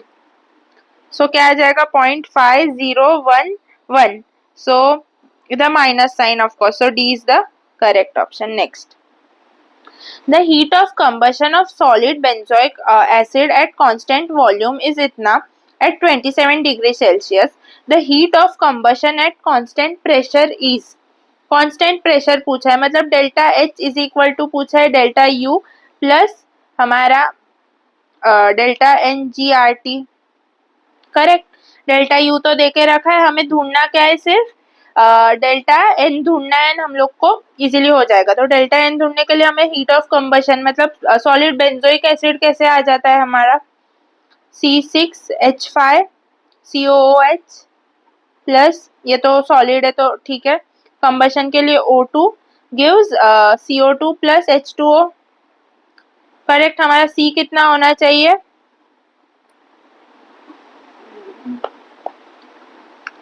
6 7, और O 14, ये 2, H कितना है 6, तो ये 3 इंटू ये होना चाहिए। तो इधर हमारे ऑक्सीजन कितने हो रहे, 3 प्लस 14 17 ऑक्सीजन हो रहे हमारे। सो इधर 2 है और इधर 4 है, सो इधर हम लोग को इंक्रीज करना पड़ेगा कितना, बेसिकली 15/2 जितना ऑक्सीजन इंक्रीज करना पड़ेगा, करेक्ट। फिर अभी हम लोग चेक करेंगे इसका डेल्टा एन, कैसे, ये तो सॉलिड है तो इसका नहीं, ये लिक्विड है तो ये भी नहीं, तो क्या आ जाएगा 7 माइनस ये क्या आ जाएगा 7.5, तो 0.5 आ जाएगा हमारा ये। सो इसको delta H is equal to delta U कितना है -31.3, इसको लिखेंगे माइनस हाफ हमारा R इंटू हमारा 327 डिग्री, तो ये 150 हो जाएगा। So C is the correct option. I hope this is very clear. Next, the molar heat formation of NH4NO3 is इतना and those of N2OH2O and ये इसका इतना देके रखा है। The change in internal energy for the reaction is, so ये आप खुद से करोगे, ये बहुत easy question है, ऐसे questions हम लोग ने किए, this is homework। Next, enthalpies of formation of C2H4 CO2 and H2O at 25 degrees Celsius and 180 m pressure B, 52 minus 394 minus 286 respectively. The enthalpy of combustion of C2H4 is, so हमें enthalpies of formation देके रखा है, मतलब product minus reactant ही करना है, भले फिर कोई भी एंथैल्पी हमें ढूंढना हो, ये चीज याद रखना। तो रिएक्शन लिख लो फर्स्ट, क्या आ जाएगा C2H4 plus O2 gives CO2 plus H2O, correct. So इसको पहले बैलेंस कर दो, ऑफकोर्स CO 2 आ जाएगा, ये H कितना और 2, तो ऑक्सीजन 4 इंटू 2 6 हो गया, 3 आ जाएगा इधर, करेक्ट। तो अभी इसको कैसे लिखेंगे, प्रोडक्ट माइनस रिएक्टेंट, तो प्रोडक्ट 2 इंटू CO2 कितना है हमारा -394 प्लस 2 इंटू H2O कितना है हमारा -286, फिर माइनस ऑफ 52, करेक्ट। O2 तो 0 हो जाएगा, स्टैंडर्ड फॉर्मेशन में 0 होता है ऑक्सीजन और कंबशन में भी 0 ही होगा, करेक्ट। तो इसको कैसे लिखेंगे 8 18 167 माइनस 788, इसको लिखेंगे -2 16 17 5 572 माइनस 52, और इन सबको ऐड करना है। सो क्या आ जाएगा 572 52, ये 10 12, ये 8 16 17, ये हो जाएगा हमारा 8, ये 5 है ना, 12 13 1372 माइनस इधर हम लोग के पास 1412 है, तो 2 is the correct option. I hope this is very clear. Next, इधर 5 है, सो बेसिकली हमारा राइट आया, ये मैंने उधर 1 ले लिया। The enthalpy of combustion of methane, graphite and dihydrogen at 298 Kelvin are ये and ये। एंथैल्पी ऑफ फॉर्मेशन, तो अभी हमें कंबशन देके रखा है, फॉर्मेशन पूछा है, मतलब रिएक्टेंट माइनस प्रोडक्ट। सो ये कर लोगे होमवर्क। नेक्स्ट अभी हम लोग बात करेंगे इज अबाउट बॉन्ड एंथैल्पी। अभी है ना बॉन्ड एंथैल्पी में हमें दो टाइप ऑफ एनर्जी देखेगा। First is our bond formation energy and second is our bond dissociation energy. So bond formation क्या होता है, वहां पे एक्सोथर्मिक रिएक्शन होगा, बॉन्ड जब भी दो बॉन्ड जुड़ता है तभी एनर्जी रिलीज होता है। सेकेंड वो एक्सोथर्मिक होगा, एनर्जी रिलीज होगा, स्टेबल ज्यादा होगा। करेक्ट, एक्सोथर्मिक में प्रोडक्ट ज्यादा स्टेबल होता है देन उसके रिएक्टेंट। सेकेंड केस आ जाता है हमारा बॉन्ड डिसोसिएशन, जहाँ पे वो एक एंडोथर्मिक रिएक्शन होगा, वो स्टेबिलिटी उधर डिक्रीज हो जाएगा बिकॉज वहां पे हमारे प्रोडक्ट का स्टेबिलिटी रिएक्टेंट से कम होगा। करेक्ट, यहाँ पे एनर्जी एब्जॉर्ब करना पड़ेगा तभी बॉन्ड को ब्रेक कर पाएंगे। करेक्ट, ये दो चीजें आपको पता है, bond formation, bond dissociation.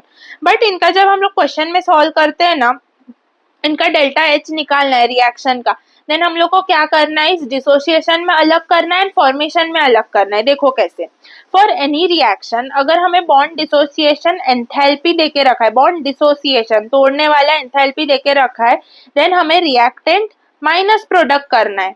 But हमें बॉन्ड फॉर्मेशन एंथैल्पी देके रखा है, देन प्रोडक्ट माइनस रिएक्टेंट करना है। तो अभी हम लोग देखें कंबशन एंड हमारे डिसोसिएशन में रिएक्टेंट माइनस प्रोडक्ट होता है, अगर हमें जो वैल्यूज देके रखा है वो कंबशन का है या एंथैल्पी का है रिस्पेक्टिवली, ऑफ कोर्स।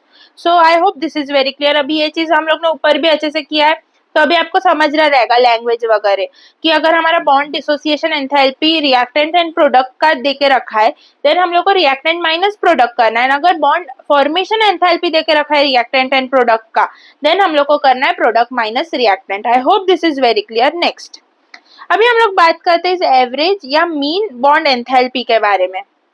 करेक्ट, अभी हम लोग ने एक ना CH4 मॉलिक्यूल ले लिया, अभी इसका फर्स्ट H को तोड़ा तो हम लोग को X1 एनर्जी लगा, फिर सेकेंड H को तोड़ा तो X2 एनर्जी लगा, फिर थर्ड H को तोड़ा तो X3 एनर्जी लगा, फिर फोर्थ H को तोड़ा तो X4 एनर्जी लगा। तो मुझे ये चीज बताओ कि X1, X2, X3, X4 ये चारों एनर्जी जो लगा तोड़ने के लिए वो इक्वल रहेगा? बिल्कुल भी नहीं, ये बिल्कुल भी इक्वल नहीं रहेगा। तीनों चारों बॉन्ड तोड़ने के टाइम जो एनर्जी लगाया है वो। सो हमारा डेल्टा एच क्या हो जाएगा, X1 plus X2 plus X3 plus X4, चारों का अलग अलग रहेगा जो भी एंथैल्पी लगा है तोड़ने के लिए वो।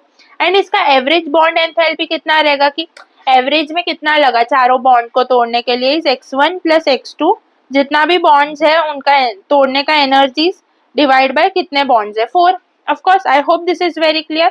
सो ऐसे क्वेश्चन आए तो डायरेक्टली हम लोग को चारों बॉन्ड तोड़ने को कितना एनर्जी लग रहा है वो ऐड कर देंगे तो will get the delta H reaction and average bond enthalpy ऐसे ढूंढना है। करेक्ट, और ये याद रखना अगर क्वेश्चन में आपको नहीं दिया हुआ है बॉन्ड डिसोसिएशन एंथैल्पी या बॉन्ड फॉर्मेशन एंथैल्पी है, देन आपको हमेशा याद रखना है बॉन्ड डिसोसिएशन एंथैल्पी है ऐसा लेके ही क्वेश्चन सॉल्व करना है, that is reactant minus product करना है। Okay, I hope this is very clear. So अभी हम लोग क्वेश्चन करते हैं बॉन्ड एंथैल्पी पे।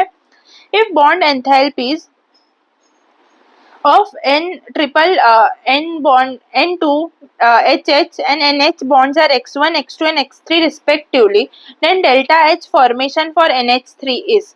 So इधर फर्स्ट तो हमें कितना N2 plus 3H2 will give 2NH3। So सब जगह 2 से डिवाइड करना पड़ता है। So क्या आ जाएगा, ये हाफ, ये 3/2, ये 1। करेक्ट, सो डेल्टा एच फॉर्मेशन पूछा और दिया क्या है, बॉन्ड एंथैल्पीज देके रखा है, मतलब रिएक्टेंट माइनस प्रोडक्ट। करेक्ट, तो क्या आ जाएगा, रिएक्टेंट क्या क्या है हमारा, हाफ X1, ये X1 इसका X1 होगा, प्लस 3/2 HH का X2 है, गिव्स सॉरी माइनस प्रोडक्ट क्या है हमारा 1 इंटू X3। करेक्ट, NH3 का N इंटू, इधर देखो N और H का बॉन्ड देके रखा है, बट हमारे जो मॉलिक्यूल में N और H का 3 बॉन्ड बन रहा है, मतलब 3x3 लिखना है इधर। करेक्ट, इधर हमें एक ही बॉन्ड का एनर्जी देके रखा है, एंथैल्पी देके रखा है, बट हमारा जो मॉलिक्यूल है उसमें एच ऐसा, इधर एच एच एच ऐसा 3 बन रहा है, करेक्ट। सो इंटू 3 करना पड़ेगा, ये याद रखना। अभी सॉल्व करेंगे तो क्या आ जाता है, ये डायरेक्ट ऑप्शन है क्या, नहीं है। सो इंटू 2 करेंगे सब में, तो विल गेट ऐसा कुछ आ जाएगा। सो ऐसा ऑप्शन है, हाँ है, first is the correct option. Next, the enthalpy change for the following reaction is 368 kilojoule. Calculate the average bond energy.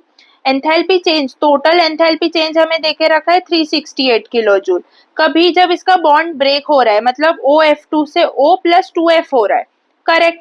सो इधर calculate the average bond, average OF bond energy, OF bond का average energy कितना होगा। तो हम लोग ने ऊपर जब CH4 का देखा था तभी उसका हम लोग को डेल्टा एच आया था, इक्वल टू हम लोग ने क्या किया था, इस x1 plus x2 plus x3 plus x4 4 bond था इसके लिए, बट इधर तो हमारे पास 2 ही बॉन्ड है, करेक्ट। तो हम लोग ने एवरेज में क्या किया था, इस जो भी टोटल एनर्जी आया था, ये देखो एवरेज में क्या किया था, ये हमारा टोटल h बाय 4 कर दिया था, तो हम लोग को एवरेज मिल गया था। ये देखो ये टोटल h ही है। सो इधर हमें टोटल h ऑलरेडी देके रखा है। सो एवरेज बॉन्ड क्या आ जाएगा, टोटल मतलब डेल्टा एच बाय जितना बॉन्ड ब्रेक हो रहा है, किधर 2 बॉन्ड ब्रेक हो रहा है तो 2। सो हमारा एवरेज ये डेल्टा एच देके रखा है, 368 बाय 2 कर देंगे तो हम लोग को मिल जाएगा 184। So A is the correct option. Next, heat evolved in the reaction H2 plus Cl2 gives 2HCl is 182 kilojoule, correct. Bond energies of HHCl Cl are 430 and 242 kilojoule per mole respectively. The HCl bond energy is, so हम लोग को क्या देके रखा है, bond enthalpy देके रखा है, HCl का बॉन्ड एंथैल्पी पूछा है और हम लोग को टोटल का भी देके रखा है, करेक्ट। तो बहुत इजी है, delta H is equal to sum of reactant minus sum of product. तो डेल्टा एच तो हमें देके रखा है is 182 is equal to reactant क्या आ जाएगा हमारा, ये एच एच बॉन्ड मतलब 430 plus ClCl 242 minus 2 into HCl, क्योंकि हमारे पास 2 बॉन्ड है इधर क्वेश्चन में, तो 2 इंटू HCl लेना पड़ेगा बॉन्ड। फिर हम लोग इसको 2 को डिवाइड कर देंगे तो हम लोग को HCl का बॉन्ड का एनर्जी मिल जाएगा। सो इनको ऐड करो, 182 is equal to 672 minus 2 HCl bond. So इधर ये इसको इधर ले लो, 2 HCl is equal to 672 minus 182। So HCl is equal to 672 क्या 0 817,954 बाय 2 कर देंगे। सो इसको कितना आ जाएगा, 2 1 जा 2 2 जा ये, and 4 and 5 245। So A is the correct option. Directly इसको HCl मत ले लेना वरना 490 जितना ऑप्शन आ जाएगा जो कि गलत होगा। हमें इधर देके रखा है 2 HCl, तो 2 इंटू लेना है, देन 2 को नीचे डाल के हम लोग सिर्फ HCl बॉन्ड का एनर्जी निकाल लेंगे। नेक्स्ट, ये होमवर्क है, ये हमारा है ना PYQ है, एंड आई वांट कि आप ट्राई करो इसको। ये हम लोग ने ऐसे टाइप ऑफ क्वेश्चन किया, X1 XY X2 वाला किया ना, वैसा ही है ये। अभी हम लोग बॉन्ड डिसोसिएशन एनर्जी में एक अलग टाइप का क्वेश्चन देखेंगे जो कि हर टेस्ट पेपर में आपको मिलता है। सो ये बहुत अच्छा क्वेश्चन है, ये नीट में भी 2-3 बार आ चुका है, जेई में तो बहुत बार आ चुका है। सो अच्छे से समझना है इसको। A2 and B2 are diatomic molecules. If the bond enthalpies of A2, AB and B2 are in the ratio 1:1:0.5, enthalpy of formation of AB from A2 and B2 is minus 100 kilojoule per mole. What is the bond energy of A2? सो हमें क्या देके रखा है, इस हम लोग को bond enthalpies का रेशियो देके रखा है, एंड हम लोग को डेल्टा एच फॉर्मेशन देके रखा है। सो फर्स्ट तो हम लोग रिएक्शन लिखेंगे, A2 plus B2 gives 2AB, correct. But हम लोग इसको 1 मोल में लेते तो इधर हाफ ले लेते, इधर हाफ ले लेते, इधर का 2 निकाल देते, ओके करेक्ट। सो अभी इसको हम लोग लिखेंगे, हम लोग को एंथैल्पी के फॉर्म में ही देके रखा है सब, करेक्ट। तो इसका डेल्टा एच आ जाएगा equal to reactant minus product, correct. But reactant minus product का एंथैल्पी हम लोग को चाहिए, इधर तो रेशियो देके रखा है। सो इसका एंथैल्पी इक्वल टू एक्स मान लो, करेक्ट। सो रेशो में x आ जाएगा x:2, ये 1 A2 का x आ जाएगा, x/2 ले लेते हैं। इधर B2 का क्या आ जाएगा, ये 0.5 मतलब x/4 ले लेते हैं एंड इसका xc आ जाएगा। करेक्ट। अभी क्या करेंगे, इसको डायरेक्टली रिएक्टेंट एंड प्रोडक्ट के जगह पे डालते हैं। ओके, सो रिएक्टेंट हमारा क्या है, ये x minus x/2 plus x/4 minus x। सो इसको सॉल्व करो, क्या आ जाएगा, ये 2x बाय सॉरी इधर 2 इंटू 2 4, 3x/4 माइनस x। सो 3x माइनस 4x/4 तो आ जाएगा minus x/4 equal to 100 minus 100 तो माइनस माइनस कट, तो x का वैल्यू हमारा आ जाएगा 400 किलो जूल पर मोल। सो हमारा बॉन्ड एनर्जी ऑफ A2 क्या है, A2 का हमारा वैल्यू x ही था। करेक्ट, तो हमारा आ गया 400 किलो जूल। सो अभी इसको और एक बार मैं समझाती हूँ। ओके, क्योंकि ये बहुत इंपॉर्टेंट क्वेश्चन है, इसको 2-3 बार समझोगे तभी जाके समझता है ये। सो एक बार और समझाते हैं। सो इधर हमारा क्या है, हम लोग को देके रखा है हमारा A2 plus B2 gives 2AB। Correct, but हमें heat of enthalpy of formation है, इसलिए हम लोग ने डायरेक्टली 1 मोल में ले लिया था। इसका आंसर क्या आ गया था, AB इधर डिवाइड बाय 2, इधर डिवाइड बाय 2।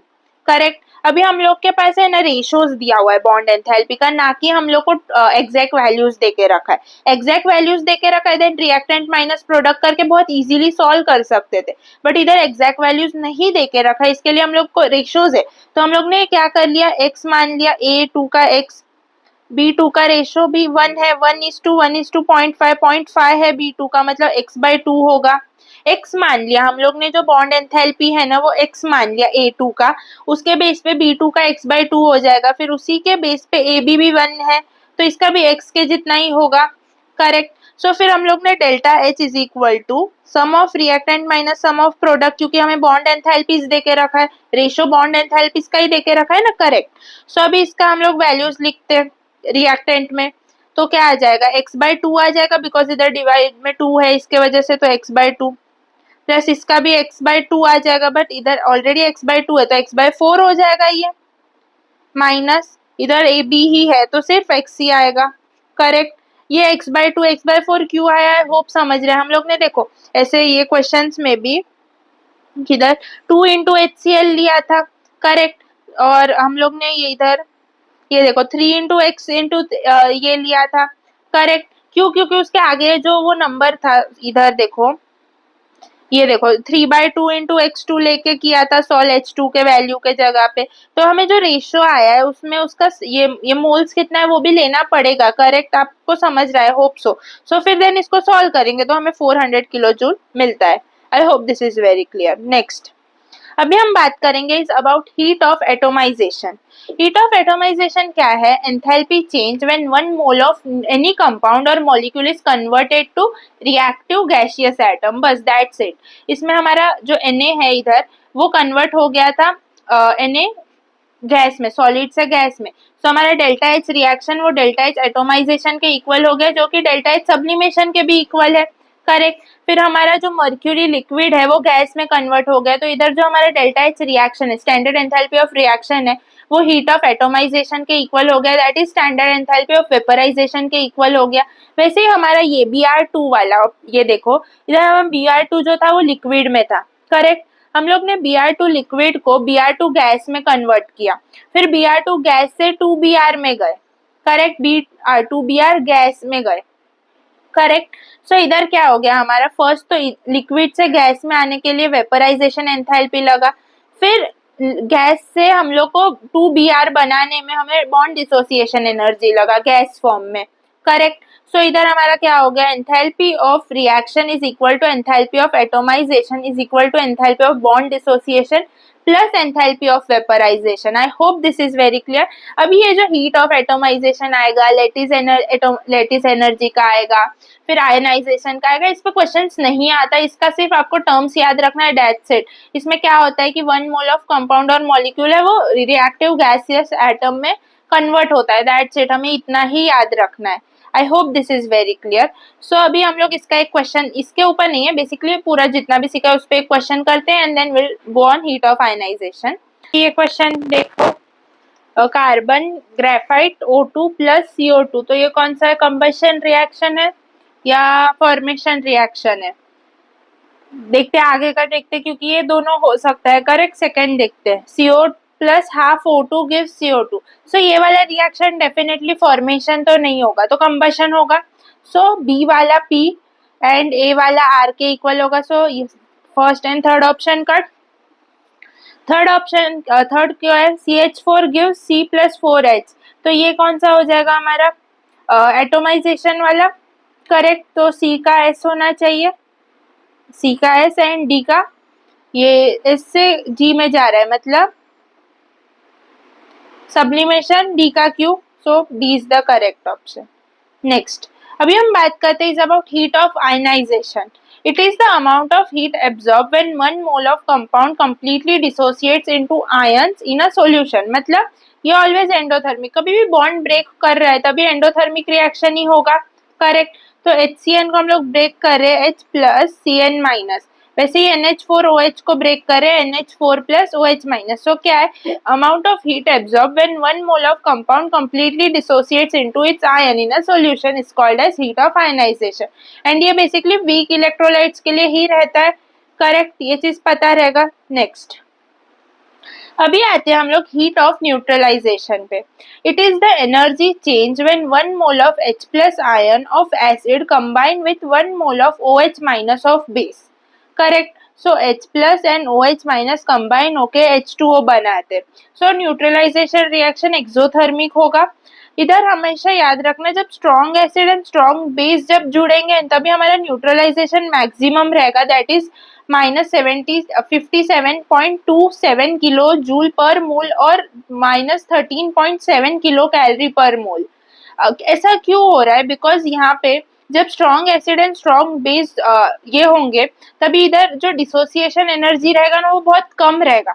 इसके वजह से जो न्यूट्रलाइजेशन एनर्जी होगा बहुत ज्यादा होगा एंड मैक्सिमम इतना हो सकता है। बट फॉर अदर केसेस हमारा जो न्यूट्रलाइजेशन एनर्जी रहेगा वो कम रहेगा इस केस से।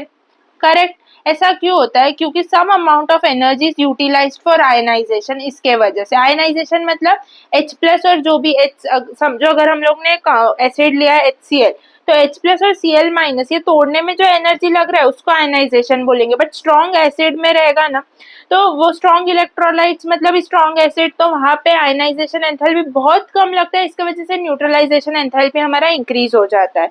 सो और एक टर्म आ जाता है हमारा यहाँ पे, that is dissociation energy. Dissociation energy क्या है कि कितना एनर्जी रिक्वायर्ड हो रहा है, कितना एनर्जी लग रहा है कि वो आयनाइजेशन वाले केस में, तो वो एक मोल को तोड़ने के लिए कितना एनर्जी लग रहा है उसको बोलते हैं हम लोग डिसोसिएशन एनर्जी। तो ये कैसे ढूंढेंगे, बहुत इजी है, हमारा जो मैक्सिमम है माइनस जो दूसरा केस है उसका कितना डेल्टा H आया है वो माइनस करेंगे तो will gate dissociation energy. Okay, या किलो कैलोरीज में रहेगा तो 13.7 यूज करके करना है। तो इसका क्वेश्चन करते हैं ताकि क्लैरिटी आए। In the given reaction H2 हमारा ब्रेक हो रहा है 2H में, तो डेल्टा H देके रखा है, बोले enthalpy change is known as. इधर क्या है एंथैल्पी चेंज, हमारा enthalpy change is non dissociation enthalpy. Correct, ये इधर गैस में भी हो रहा है, मतलब एंथैल्पी ऑफ एटोमाइजेशन भी बोल सकते हैं, इधर बोल सकते हैं। सो डी, बोथ बी एंड सी। देखो इधर हम लोग ने एंथैल्पी ऑफ एटोमाइजेशन में Cl2 गैस से 2Cl बन रहा है, क्यों ऐसा लिया था, बिकॉज इधर ये रिएक्टिव गैस में कन्वर्ट हो रहा है ना, इसके वजह से तो ये दोनों आ सकता है वहां पे। नेक्स्ट ये question, During complete combustion of 1 mole of butane, 2658 kilojoule of heat is released. The thermochemical reaction, ये homework है, बहुत easy है ये। Next, the enthalpy of the transition of C diamond to, ये भी homework है because हम लोग ने same type of question बहुत कर लिए। अभी neutralization, which one of the gas has the highest heat of neutralization, strong acid plus strong base? The heat of neutralization of 4 acids A, B and C are given, ये हमें देके रखा है, when they are neutralized by a common base, the acidic character obeys the order। तो जिसका highest acidic character रहेगा उसका neutralisation highest आएगा, मतलब -13.7 के नजदीक चाहिए वैल्यू। सो किसका वैल्यू नजदीक है, ए का। तो ए का एसिडिक कैरेक्टर ज्यादा रहेगा। देन ये डी का एसिडिक कैरेक्टर ज्यादा रहेगा तभी तो न्यूट्रलाइजेशन ज्यादा होगा, क्योंकि बेस तो कॉमन है। फिर सी का एंड फिर बी का, सो है ऑप्शन में ए डी सी बी, हाँ B is the correct option. Next, the enthalpy of neutralization of NH4OH and CH3COH is 10 - 10.5 and enthalpy of neutralization of strong base and C3HCOH is -12.5 kilocalorie. Calculate the enthalpy of dissociation of NH4OH. So इधर है ना dissociation energy में ना हमारा जो reference है ना वो change कर दिया है। इधर हमारा reference क्या कर दिया है 12.5। सो क्या करना है, साइंस नहीं लेना है, हमेशा याद रखो डायरेक्टली 12.5 लिखो माइनस कितना डिसोसिएशन है 10.5। सो इसमें 2.0 आंसर आया, तो 3 is the correct answer. Next, the sublimation energy of I2 is 57.3 kilojoule per mole and the enthalpy of fusion is इतना। The enthalpy of vaporization कितना होगा? So enthalpy of fusion plus enthalpy of vaporization is equal to enthalpy of sublimation, correct? So इधर enthalpy of fusion कितना है हमारा 15.5 plus ये ढूंढना है x ले लो, इधर आ जाएगा 57.3, तो x आ जाएगा 57.3 माइनस 15.5। सो ये किसके इक्वल हो जाएगा 13, 8 आ जाएगा इधर 6 4 1.8, सो A is the correct option. Next, either the how much heat is liberated when 100 ml of 0.1 NaOH are completely neutralized by 100 ml of 0.1 HCl. दोनों का वैल्यू सेम है, दोनों का मोलैरिटी सेम है और दोनों एक स्ट्रॉन्ग बेस और स्ट्रॉन्ग एसिड है, तो इनका हीट कितना लिबरेट होगा? ऑफकोर्स हमारा 57 किलो जूल्स जितना ही, करेक्ट, इसमें कोई वो ही नहीं है। नेक्स्ट, इफ हमारा H plus and OH minus gives rise to H2O that is 13.7 kilo calories, मतलब H प्लस एसिड से आया, OH माइनस बेस से आया और दोनों का जोड़ के H2O बना और हमें इतना हीट भी रिलीज हुआ, मतलब दोनों स्ट्रॉन्ग एसिड स्ट्रॉन्ग बेस थे, correct. Then the heat of neutralization for complete neutralization of 1 mole इसका by a base will be, क्या बोला है कि अगर H प्लस और OH माइनस को न्यूट्रलाइज करके H2O बन के इतना हीट रिलीज हो रहा है, तो H2SO4 को न्यूट्रलाइज करेंगे तभी कितना हीट रिलीज होगा। सो ये बहुत इजी है, H2O में हमारे पास 2H प्लस होगा, सो 2OH माइनस लगेगा तभी जाके 2H2O बनेगा, करेक्ट। सो इंटू 2 कर देंगे 13.7 को, तो विल गेट द आंसर, तो क्या जाएगा 27.4 minus, so B is the correct answer. ये बहुत इजी क्वेश्चन है, इधर 2 H आने के वजह से हमारे न्यूट्रलाइजेशन में एक मोल को न्यूट्रलाइज करने के लिए इंटू 2 करना पड़ेगा, इतना हीट रिलीज होगा, इतना न्यूट्रलाइजेशन लगेगा। आई hope this is very clear. Next हमारा आ जाता है lattice enthalpy. Lattice enthalpy basically पढ़ लेते, is simply the change in the enthalpy associated with the formation of 1 mole of ionic compound from its oppositely charged ion in the standard state under standard condition, मतलब Mg2 plus 2Cl minus will give MgCl2, correct. So यही बोला है हम लोग का, lattice enthalpy will be exothermic, क्योंकि negative value जितना ज्यादा रहेगा उतना ज्यादा अट्रैक्शन होगा और उतना ज्यादा स्ट्रॉन्ग बॉन्ड बनेगा, करेक्ट। वही हो गया हमारा लैटिस एंथैल्पी। नेक्स्ट इज हमारा enthalpy of crystallisation, enthalpy of dilution and enthalpy of solution. So इन तीनों में क्या डिफरेंस है? एंथैल्पी ऑफ क्रिस्टलाइजेशन मतलब एक मॉलिक्यूल है CuSO4, उसके आजू बाजू में 5 से 4 मॉलिक्यूल्स ऑफ वाटर उसके साथ एसोसिएट है। एंथैल्पी ऑफ डाइल्यूशन कितना है कि उसका जो CuSO4 है ना उसके आजू बाजू में 20 से 30 50 100 तक मॉलिक्यूल्स है वाटर के। बट एंथैल्पी ऑफ सॉल्यूशन क्या है? CuSO4 एक बहुत छोटा सा अमाउंट है एंड बहुत सारा 1 लाख 2-3 लाख जितना हमारा वाटर मॉलिक्यूल्स है। सो इधर हम लोग बोल सकते हैं कि enthalpy of crystallisation plus enthalpy of crystallisation enthalpy कम रहेगा then enthalpy of dilution and उससे भी सॉरी उल्टा बोल दिया, एंथैल्पी ऑफ सॉल्यूशन सबसे ज्यादा रहेगा बिकॉज वहाँ पे बहुत ज्यादा पानी है in comparison to our CuSO4, सो वहाँ पे बहुत ज्यादा एंथैल्पी रहेगा, उससे कम रहेगा ऑफ डाइल्यूशन एंड उससे कम रहेगा हमारा क्रिस्टलाइजेशन का, करेक्ट। क्रिस्टलाइजेशन क्या है? एक मॉलिक्यूल है उसके आजू बाजू में बहुत limited amount of water molecule है, डाइल्यूशन में क्या है कि मॉलिक्यूल है मेन, उसके आजू बाजू में पानी है थोड़ा बहुत, डाइल्यूट कितना करते हैं हम लोग उतना, बट सॉल्यूशन मतलब बहुत कम सोल्यूट एंड सॉल्वेंट बहुत ज्यादा, उसको सॉल्यूशन बोलते हैं। सो वहां पे हमारा बहुत ज्यादा वाटर मॉलिक्यूल्स हो जाता है इन कंपैरिजन टू CuSO4। तो एंथैल्पी सबसे ज्यादा किसका होगा, सॉल्यूशन का, देन डाइल्यूशन का, देन क्रिस्टलाइजेशन का। सो ना इधर ये चीज याद रखना, हमारा डेल्टा एच सॉल्यूशन है ना, वो इक्वल टू हमारा delta H lattice enthalpy plus hydration enthalpy होता है। हाइड्रेशन एंथैल्पी क्यों, क्योंकि वाटर मॉलिक्यूल्स बहुत ज्यादा जुड़ता है इसके वजह से। लैटिस एंथैल्पी क्यों, क्योंकि वो जो भी कंपाउंड रहेगा वो आयनिक कंपाउंड है जिसके वजह से उसके ऊपर वाटर स्टिक हो रहा है। Hope this is very clear. फिर हमारा आ जाता है कैलोरीफिक वैल्यू। कैलोरीफिक वैल्यू क्या है, it measures the efficiency of fuel. It is the amount of heat release by burning 1 gram of compound. So calorific value is combustion energy by molecular weight. So है ना, इसके ऊपर direct question आ जाता है, आपको combustion energy दिया रहेगा and आपको कुछ मॉलिक्यूलर वेट दे देते, लाइक बोल देते कार्बन है, मतलब हमारा कंबशन एनर्जी कुछ x है। सो उसका कैलोरीफिक वैल्यू क्या आ जाता है, x/12 आ जाएगा, कार्बन ले लिया तो। So that's it. हम लोग को कैलोरीफिक वैल्यू क्या बताता है, एक फ्यूल का एफिशिएंसी बताता है कि कितना हीट रिलीज होगा 1 ग्राम ऑफ कंपाउंड में। सो इसका हमारा फॉर्मूला क्या बन जाता है, combustion energy by molecular wait. इस पर डायरेक्ट क्वेश्चन आ जाता है, तो ये फॉर्मूला रट्टा, बिकॉज इस पर डायरेक्ट क्वेश्चन आता है, इसकी वजह से ये याद रखना बहुत जरूरी है। इसके ऊपर दूसरा कुछ क्वेश्चन आता नहीं है, इसका एनसीईआरटी में भी बहुत कम बोला हुआ है। सो ये चीज याद रखना बहुत जरूरी है। I hope this is very clear.